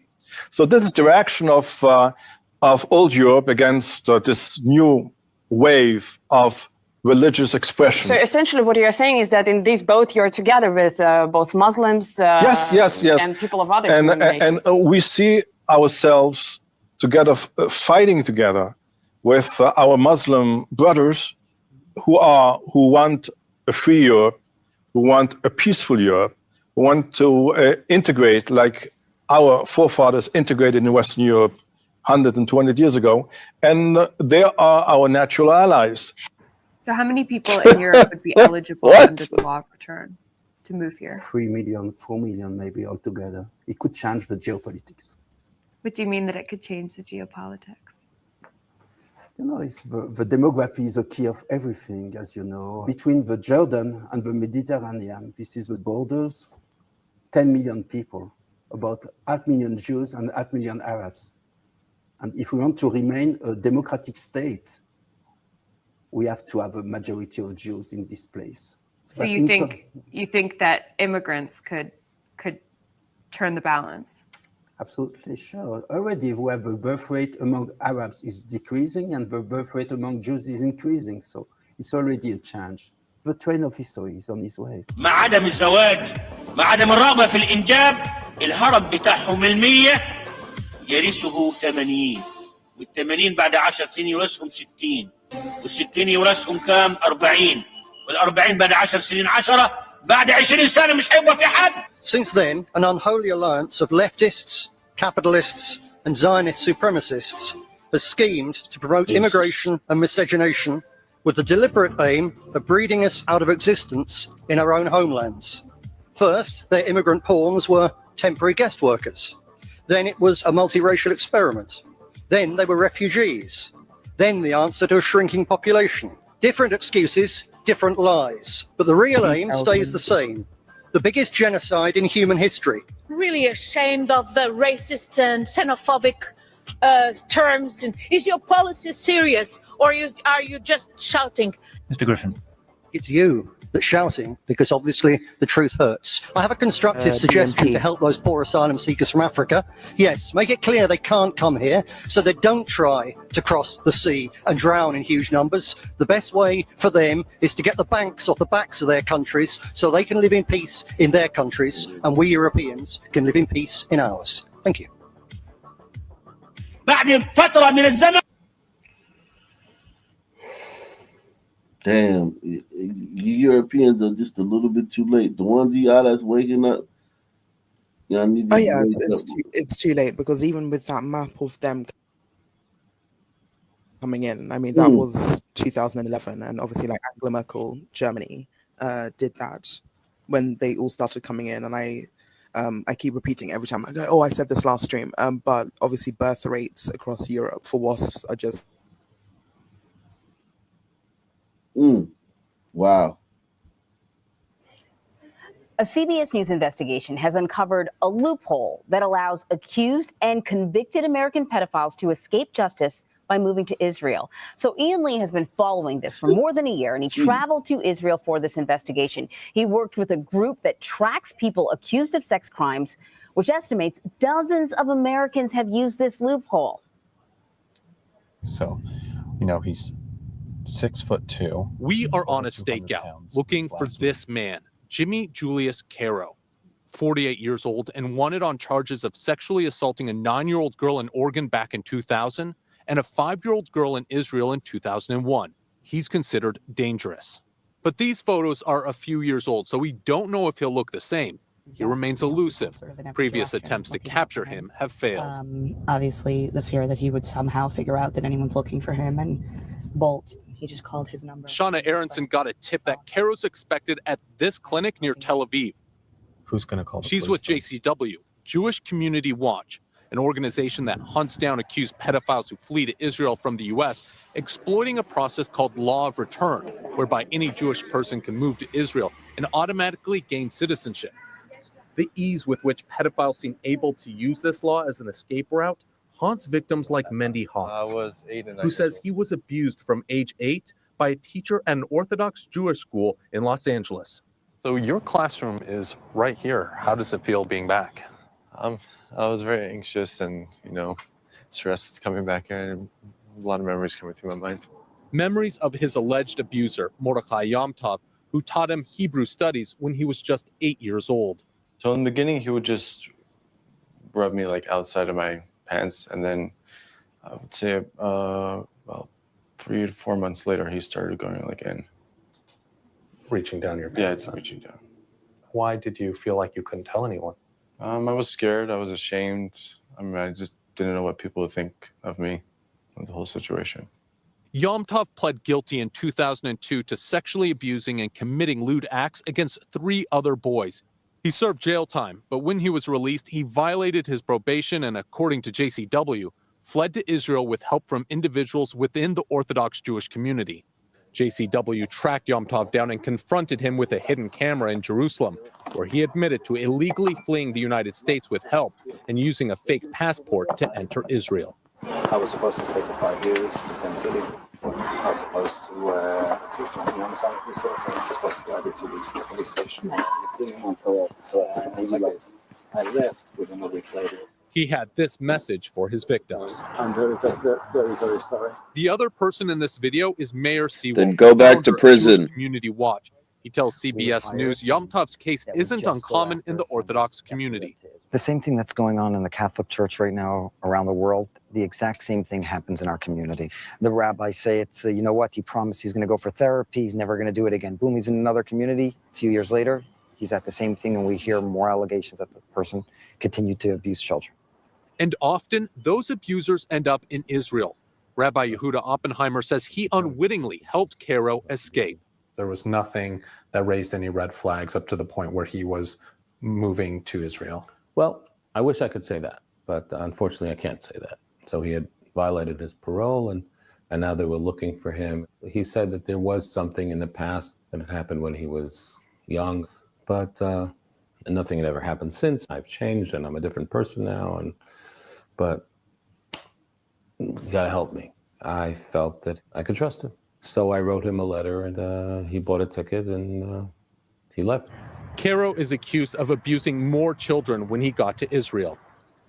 What was that like for you when you found that out? Not surprised. It was very painful. Rabbi Oppenheimer says the reason Bullshit. he came forward is to shine a light on the process of accused pedophiles fleeing, to help ensure it doesn't happen again. Back at the stakeout, an ambulance pulls up. He's covering his ass. Out. It's Caro. That was definitely him. Oh my God. Okay. The police are called and eventually arrive. His days on the run are over as he's led away. Did you assault the girl in the United States? No. Did you flee Israel because Look at him pretending to be a cripple. Have you ever assaulted any girls in Israel? Do you know that you're wanted by Interpol? Yeah. There's relief as police escort him to their car. This marks the end to a months-long manhunt. Oh my gosh! Can I give you a hug? I have something I need to tell you. Yeah. Okay. We found him, and he was just arrested. What? He was just arrested. Wow. Oh my gosh. You might Amuna, not her real name, is the person on the other end of the line. She was a little girl when Caro entered her life. I was 4 or 5 years old. My mother was on bed rest. My father's a rabbi, so he wasn't really home. He used to come to our house. We used to play games, and then it became sexual. I'm going to give you a cookie because you do it so nicely. It's all about the cookie. It's all about lying, and it's all about being so evil to a little child. He also threatened me. He would kill my parents. He would choke me. He would hold me. He would kidnap me. How did that affect you? A lot. Yeah.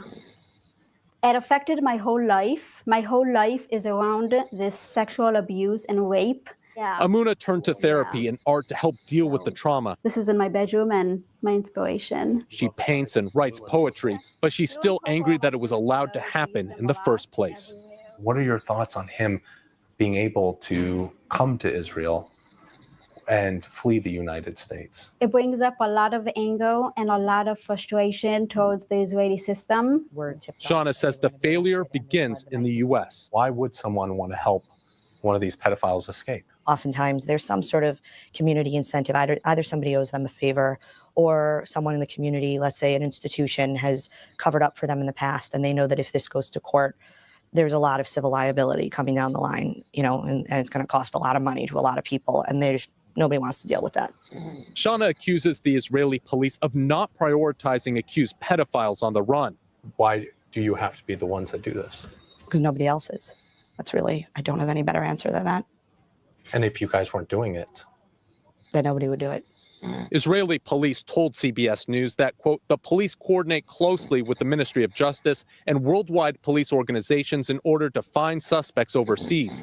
Today, Caro faces charges in Israel, while back in the United States, the district attorney's office in Clackamas County in Oregon told CBS News they are working with federal authorities to secure his extradition. But Mordechai Yomtov remains at large.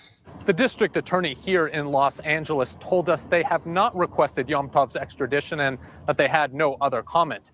Jewish Community Watch says that is the problem. If American officials don't try to get accused pedophiles from Israel, then they simply escape justice and leave children at risk. The U.S. Department of Justice declined to comment on specific cases, but praised their relationship with Israel's law enforcement, adding sex offenders have been successfully extradited in the past. Days after Caro's arrest, Amuna confronted him at an Israeli police station. It was good. It was good to confront him. It was important for me to have that closure in my life. The healing process will continue for Amuna, but for many like Mendy, the lack of justice means the pain continues. So there are two things JCW says could help close this pathway. First, better background checks on people moving to Israel. And second, more willingness from U.S. authorities to pursue the accused. So Yeah, I it was certainly gonna say, I seems don't think like they law care about enforcement, background both here and in checks. Israel, are sort of busy patting themselves on the back on how well they cooperate.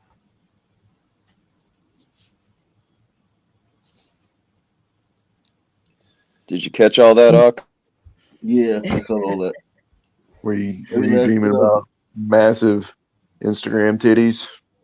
Every last bit of it. I caught every last bit of it. Yeah, man, this is terrifying, man. This is absolutely terrifying. Wow. I put a couple more little ones in the back. Is it a coincidence that Tel Aviv is like the gayest city in the world? Do these two things have some sort of connection, perhaps? Well, no,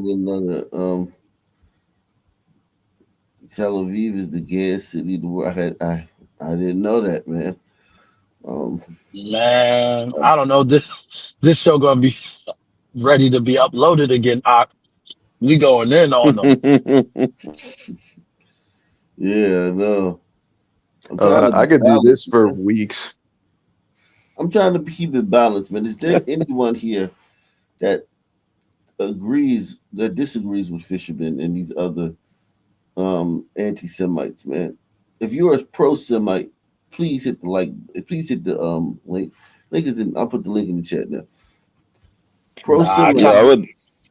I kind of believe it. I went to school with them, but yeah, they got these vices, man. But I think not all. It's a small percentage have the thinking like, not thinking like Fisherman, but how that dude broke code. Like he doesn't like some of the shit that's going on.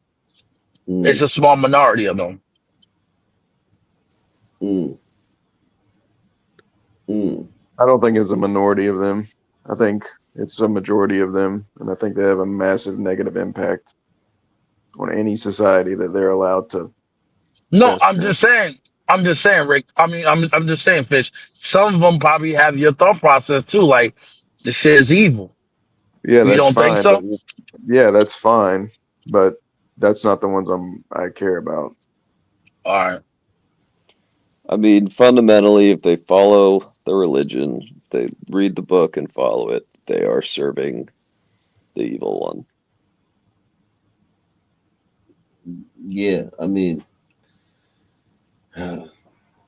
these people. Is there anyone here who has the alternative view that believes that, you know, Jews are getting a raw deal, man, and you know they're fine, and they don't, you know, they're not going to destroy society, and they're not. And the Holocaust was real, and it really happened. Is there anybody out there who feels that way that wants to come up? Wow. I think Fish is right.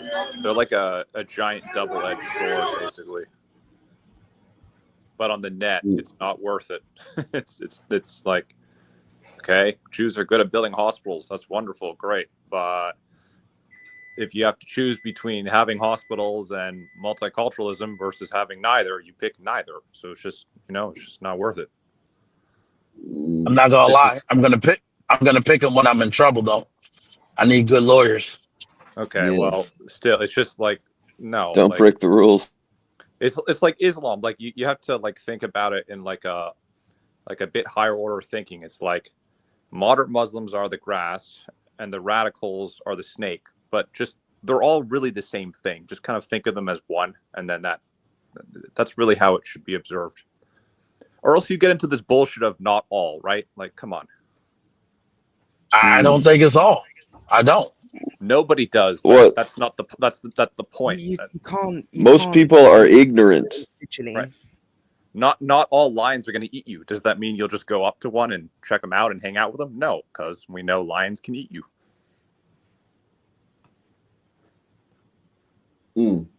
Or the people who raise lions, then one day they'll get killed by the lion. It's like, well, at the end of the day, it was a lion.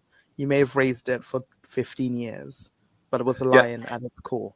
Just remember, people are groups. Like it's really that simple. Most people are not individuals in any reasonable sense, other than you go to like the corner store to buy a chocolate bar. That's about the extent to someone being an individual. But other than that, people live as groups. Wow. Let's see this.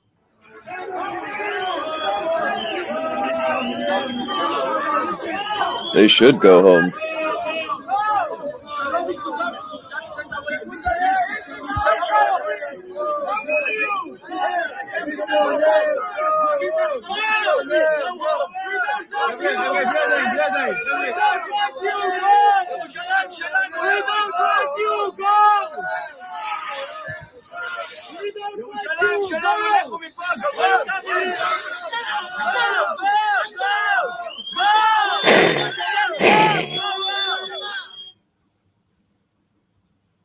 I don't even know what was happening. So it was just a bunch of Jews yelling at Christians to get out of their country. And there's like lots of compilations of them doing that. And Christians have no idea. Yeah, but my comeback to that, Fishman, is essentially like wasps chose that as their religion. Like that's their religion. That's what they've built their society on. So yeah, when you go deeper, you know, it was brought upon them and it's a fake religion or whatever. But that's what your people chose as a religion. I agree with what you said. My issue is they haven't been forceful with their religion as other religions have been, and it's that collective ideology. They've allowed Jews and Muslims to roughshod over them. Okay, wasps at one point would have had some other, you know, native indigenous religion, right? And yeah, so, Norse mythology, Britannic. Yeah, and they need to go back to Celtic, that. Yeah, because Christianity can be the Death Star, and then Judaism is like that one hole. It will always have this opening available to it. Yeah. And that's how you get shit like evangelical Zionism and all this bullshit. Like it really is a tremendous weak point that, you know, other religions like, I don't know, Hinduism or Buddhism don't have. Yeah. Those religions are weak, though. It's true. So, you know, look, all religions are made up. So if you want to have wasp people survive, they need to have their own, they basically need their own like Jewish analog that, you know, centers them as the chosen people, et cetera, and, you know, basically is a very high racial, xenophobic force in their favor. Whereas Christianity and Judaism kind of makes it not in their favor. Yeah, Christianity is inherently globalist. Exactly. Yeah. So like, yeah, that's why we have all these like stupid young little white ladies going to Haiti and getting raped because they're, you know, doing whatever missionary stuff they do in these crazy countries. And yeah. But I think I in don't addition know. to that, it's I probably don't white know about savior Haiti. complex as well. Sorry, what's that, Pantheon? I didn't hear you. No, I was saying in addition to that, it's probably white savior complex and it as Yeah. well. It's a Mixed like an in with that. amplification. That's for sure. DNA. Exactly. Because because like Filipinos are Christian, we'll say. Although I know Icronic and Fisherman argue about that, but you're not going to see Filipinos like getting onto fucking planes and going to Haiti to help out the people there. That's not going to happen. Yeah, or blacks. Blacks are big time Christian. Only black that's done it is probably,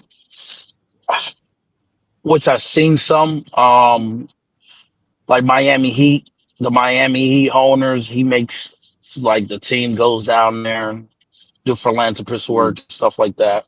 So But that's because they're Underforce close. Yeah, they're close. That's all. under contract. I mean, I when it was rather okay, I used to go there, but I didn't go to the hood parts either though. So I went to the nice parts. So it is what it is. Let me ask Pantheon, like, how do you think it's possible for WASPs to? Because here's the thing with religion, right? It's like a giant black box, and the fact that Judaism and Christianity are so old, kind of like the further back it is in history, the more easy it is to, you know, kind of get away with it and have people believe it. So, I mean, if WASPs were to, you know, make up their own religion, like I would just wonder, could such a thing survive, or would it just kind of become a ridiculous thing like Scientology? Well, it's ridiculous in a way because even you'll have young, not even a lot because they're almost on the alternative scene, but you'll have kind of white women who are like, oh, I'm pagan, I'm a witch, you know, and it's seen as very alternative and almost in the queer sphere, in that sense. But it's more my point of, as much as it's problematic, that is what gliders adopted, like Norse paganism, everything compiled with Christianity. That's what they came out with. So my issue is they have not enforced that kind of through modern society, because as much as we talk about it, like I'm a Christian, like I do go to church every Sunday, that's just me, but there are hardly any WASPs, like there are no white people in church, and it is a lot of white people. Like this past weekend they were protesting, doing Palestinian protests outside the US embassy because of what Donald Trump said about, you know, turning Gaza into the new Riviera. So if you looked at that protest, there would have been so many gliders there, but they're not in church. But every other news agent that's run by like Pakistanis and desert demons are being turned into, like, their basements, they're turning them into mosques. So on Sundays, they're not going to church, they're going to protest for Palestinians. And on the way to that protest, they're walking past people who have shops on the ground floor, and in the basement, they're making into mosques.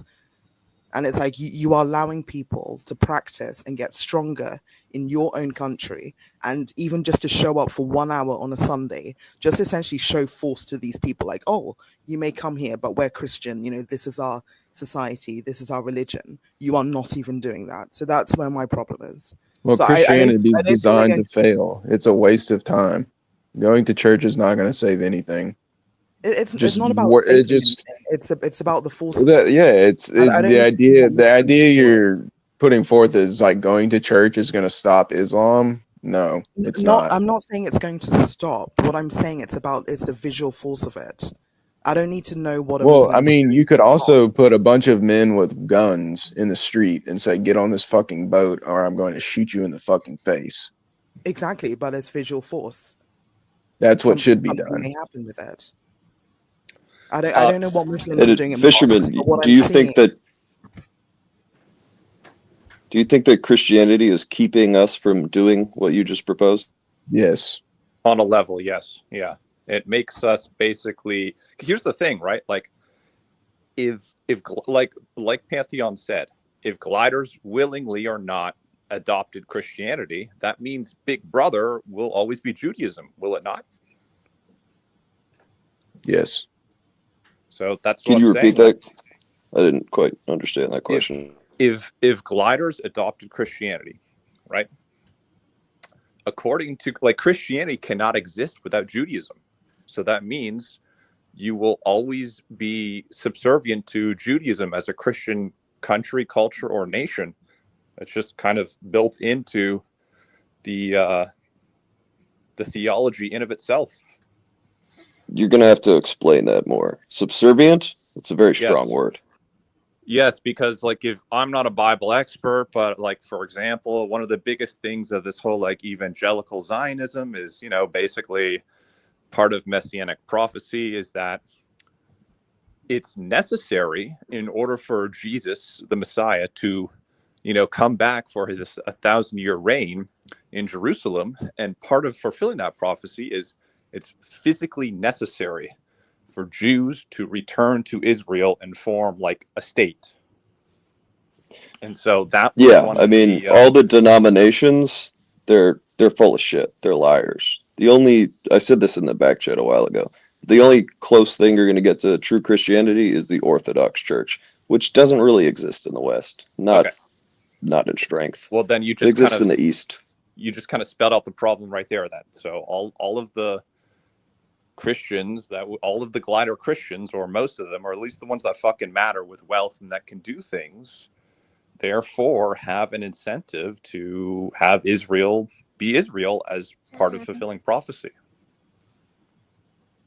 Yep, like Mike Pompeo, who was Trump's Secretary of State, who was rabidly obsessed with Israel and getting more Jews in Israel so that Jesus can float down from the clouds. And not even just that. Take the whole Jesus bullshit out of it. Forget all that for a moment. Even still, I mean, in the Bible, it talks about today, current day period is the time of the Gentiles, and that the Jews will be provoked to jealousy by the Gentiles, and basically the goal of Christianity is to assimilate the Jews to accept Jesus as the Messiah. So basically you're just always this, you're the simp and Judaism is the girl. It's that's just how it's built in. No, it's everyone. It's not Judaism is obviously included, but it's everyone should be assimilated. But basically, a part of Christianity is simping for Judaism. That's kind of part of it, and that's just theologically. That's a perversion, but that's not Christianity.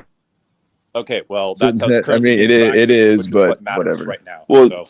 First of all, you said, what'd you call them, evangelical Zionists? They don't call themselves Christians.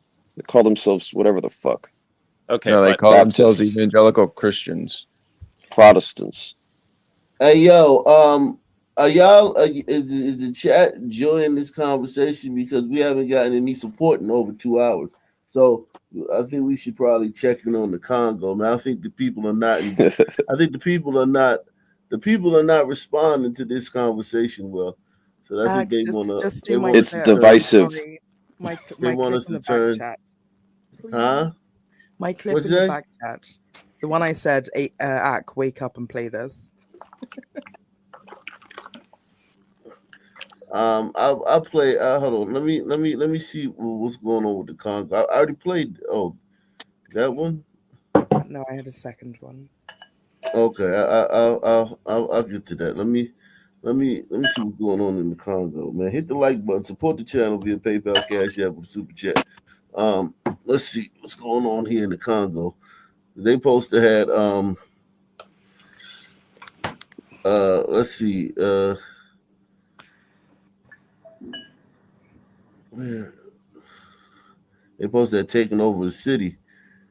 Welcome back to Life Now from Fox. I'm Jeanne Francine. We are following some breaking news headlines I want to share with you. This coming in from the Associated Press.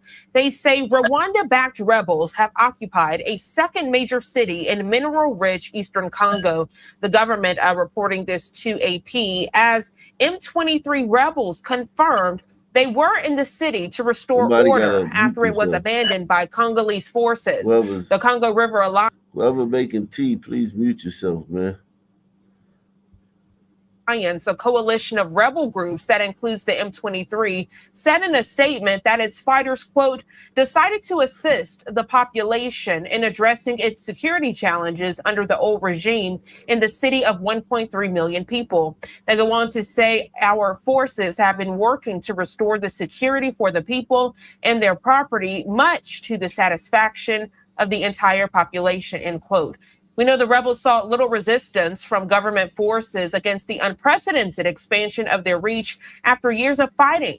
Congo's government vowing to restore order in the area, but there was no sign of soldiers. Many were seen fleeing on Saturday and Sunday alongside thousands of civilians.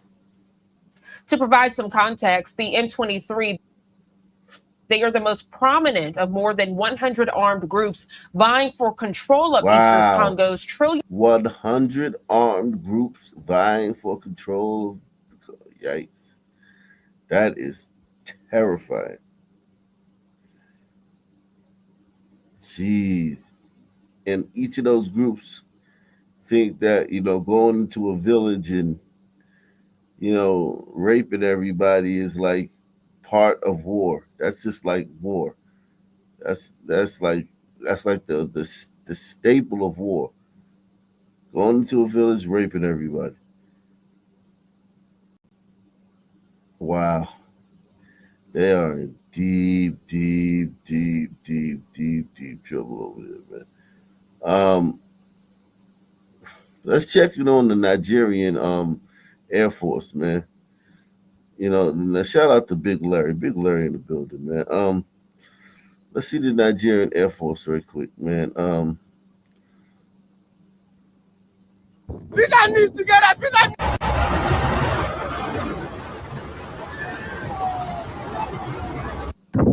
knees together. Put our knees together. Put our knees together. Put our knees together. Put our knees together. God. It's like you lose control. Please take him to the next side.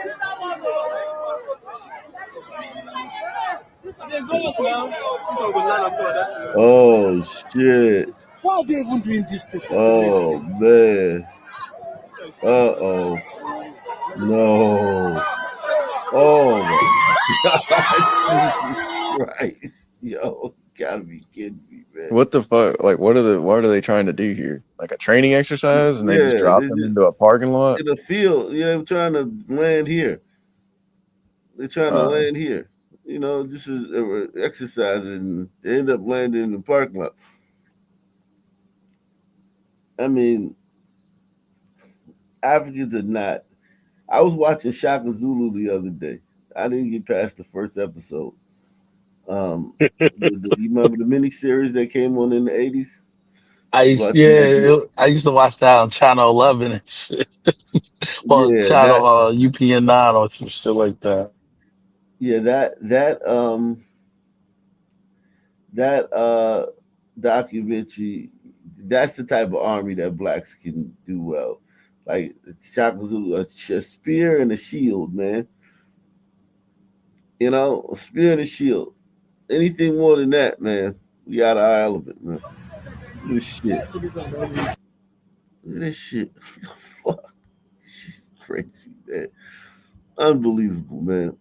Unfucking believable.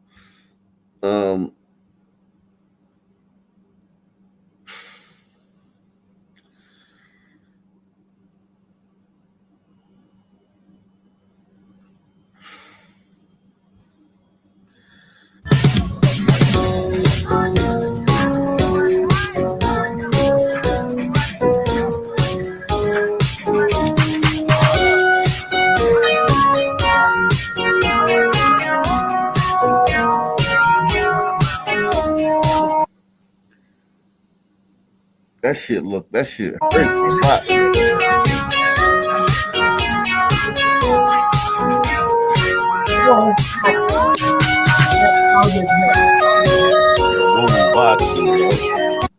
Why are we like this, man? That's powdered milk. That's gross. That's worse than pag, man. Is he eating sand? Yeah. That's worse than pag. Africans haven't had their kind of not industrial per se, but just their revolution. That's So better than they're more like punishment. children, whereas Not everyone else cruelty. are adults. Pantheon, is that a smash? Is what a smash. This guy. Are you smashing on this guy? No, thank you. She's a swirler. That's a hard pass. Wow. But yeah, no, I mean, they're more like Africa. Sorry, I said more like Africans. They're more like children being invited to the adults' table. That's like you haven't grown yet to be actually at the adults' table. Right. So I he agree. did that so that people give him money. Who knows why he did? I don't know why he did. I don't know why. Pantheon, what if this guy was like assuming. what if this guy had like a 200 IQ and he's really rich? Would you then date him, or just still no, you can't do it? No. Okay. That 200 IQ will be used to kill you. So no. So out of a billion sons, they're all not allowed. No. How else can you explain like you don't have an attraction? Fair enough. Okay.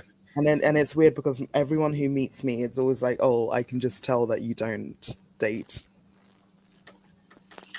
And Well, like, how does this not fucking kill him?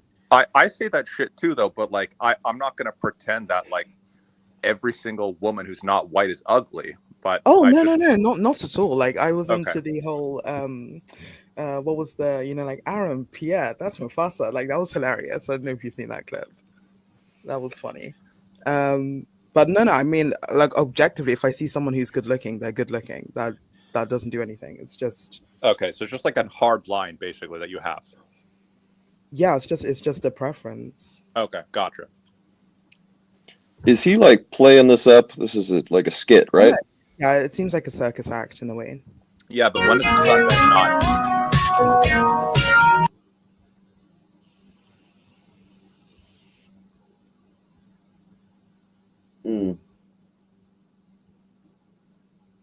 I don't know.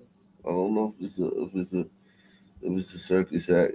I mean, I don't know how you swallow sand. I'll give you that though. Like how you get it down your throat, pause. Well, ask Haitians about mud cakes, isn't it? So That's same true. thing. Yeah, mud, different than sand. Sand is literally like glass. True. Reincarnated, I'm a stargazer. Life goes on, honey, and all my babies. Woke up looking for the broccoli, hot heat. Keep a horn on me that could box see. IP ownership, the blueprint is by me. Mr. Get Off, I get off at my feet.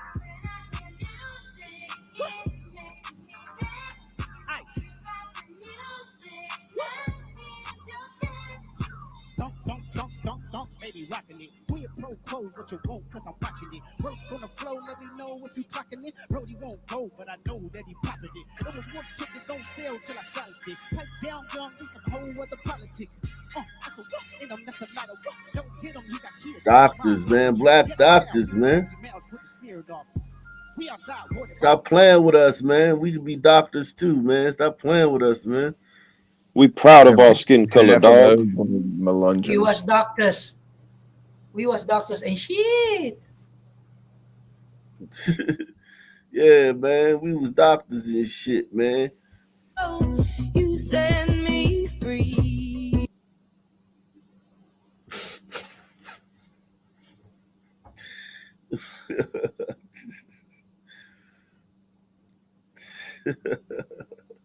That's definitely a skit.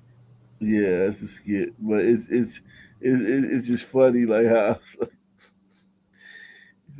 they say that they being presented wrong and shit. Like people making us look bad. No, you making yourself look bad, man. Wondering, and this applies to. I found myself wondering, and this applies to America, and then maybe it'll go to other places in a different way because Finland ties in. Do you think that integration was the right move? And this is a fucktard from South Africa. He's a color. He didn't He didn't find out he was black till he got to America because he was in his country. They're called coloreds. Yeah, and it's painfully unfunny, just like the Indian so-called comedian woman. These two are just painfully unfunny. Oh, the one from The Office. Mindy Kaling. Yeah, Mindy Kaling. Yeah. Do you think that integration was the right move? Like, and now I'm separating two things, because I know in America people are like, well, of course, I mean, there was racism and there's segregation, and I go, yeah, no, I'm separating them. Let's separate someone being oppressed and someone not being able to get a job and someone not being able to get a bank loan. Let's take all of those, the negative things away, because I'll put myself out personally and say, I think whether we're talking about gifted kids who are anomalous, let's say, to the norm, whether we are talking about, and I mean anything that does not fit into a category, I think the part of the reason Finland is able to do it is because, have you been to Finland? It's very homogenous. I've been to Finland. You know who's in Finland? Finnish people. That's it. That's it.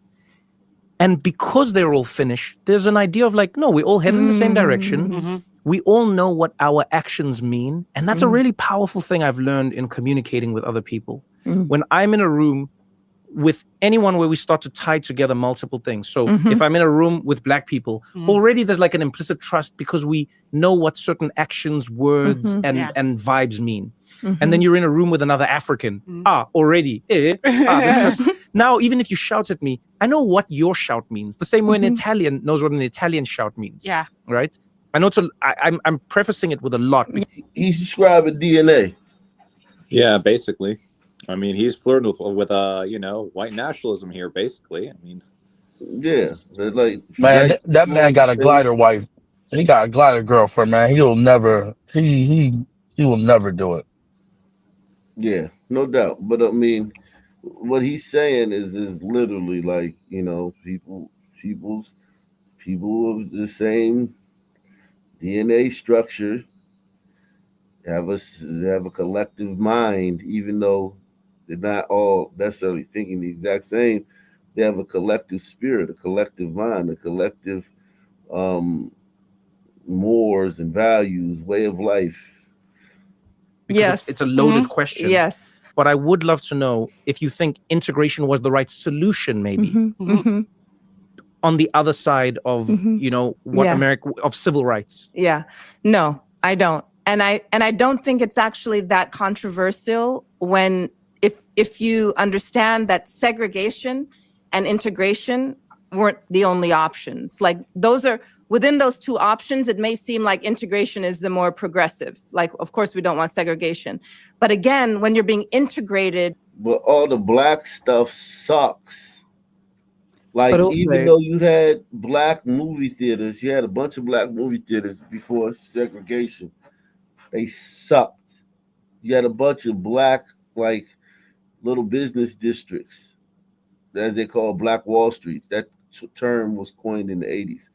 But those little fucking black business districts, they fucking sucked. Well, except for one, the Durham bus line did okay. Unfortunately, the civil rights fucked it up. The Durham bus line, that thing fucking sucked. But also, she's saying neither kind of was a good solution. But when gliders were saying, "Oh, we can send you back to Africa, Liberia, or whatever," they're saying it's racist and they don't want to go. Oh yeah, but I mean, even staying here in a homogeneous black area, whatever the services they have is gonna fucking suck compared to the white one. It's gonna be fucking dreadful in comparison, man. That is the crux of the issue, isn't it? Because if all groups of people could, like, if Wicked and his people could build a Mexican equivalent to America, he would never come to America. So other groups are forced to be parasites off the backs of gliders, basically, because they just can't build their own shit. No, they can't build stuff that they can't live and juxtapose it compared to glider society. Yeah, I think part of it is if you have a group of people that can't build shit, there's kind of only two ways about it. You have to either admit like mental inferiority, which I don't think people want to do.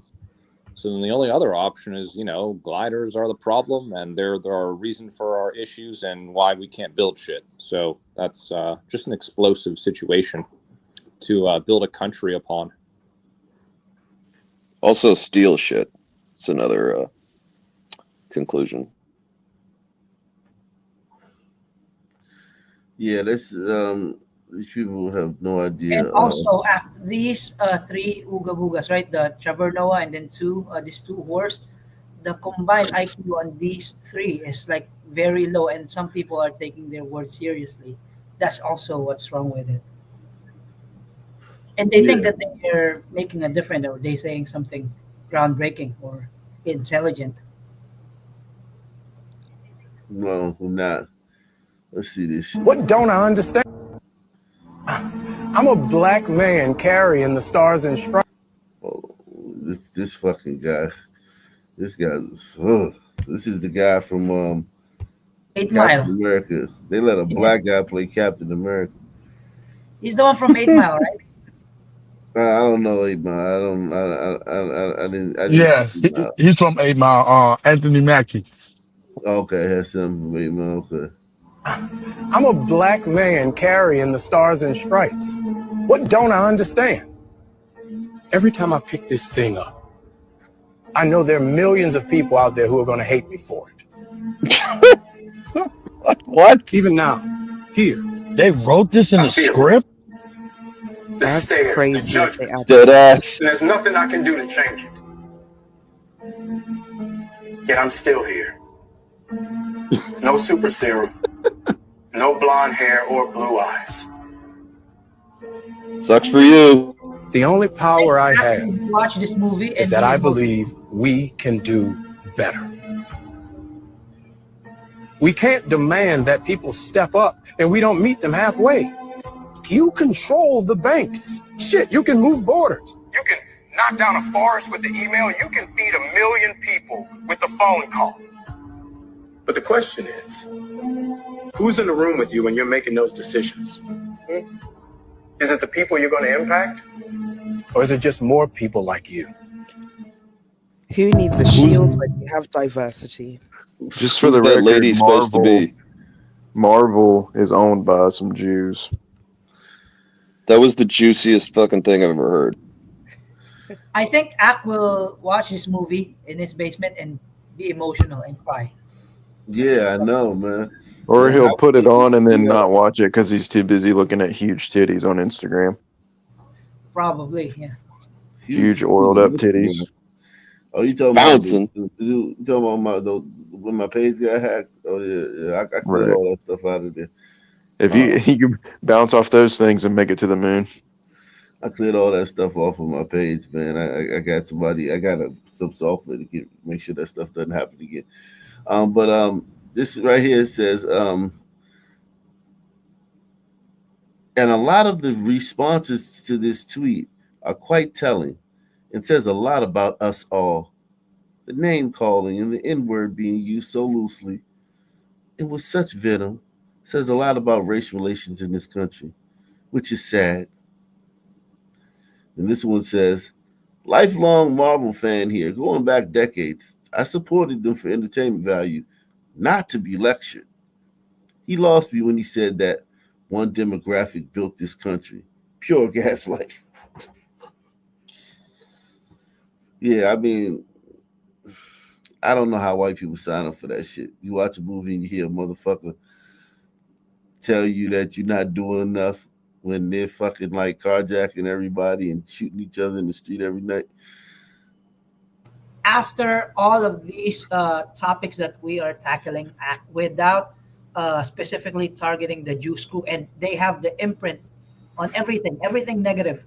And if there are still people who will side with the Jews group, these people are just lost. We can't do nothing about these people. These people are just of the devil. If they will still side with the Jews group after all this, you are not specifically trying to look for a Jewish influence in this, but it will pop its head, right? It's like you don't need to force it; it will just show itself. Yeah, he's the same motherfucker that's going to say in a few months, why didn't the white man stop the war in the Congo? There's too many kids, so much killing going on. It's a genocide in the Congo. Why didn't the white man stop it? Unbelievable, man. Yeah, man. Great show, guys, man. See what's going on tomorrow, man. Any final thoughts, man, from anybody?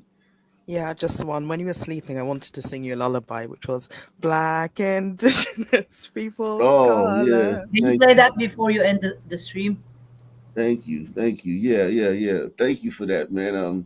I love that song, man. It's my jam. Nice. Same black time, same black channel. Out of here. Subscribe. Bye.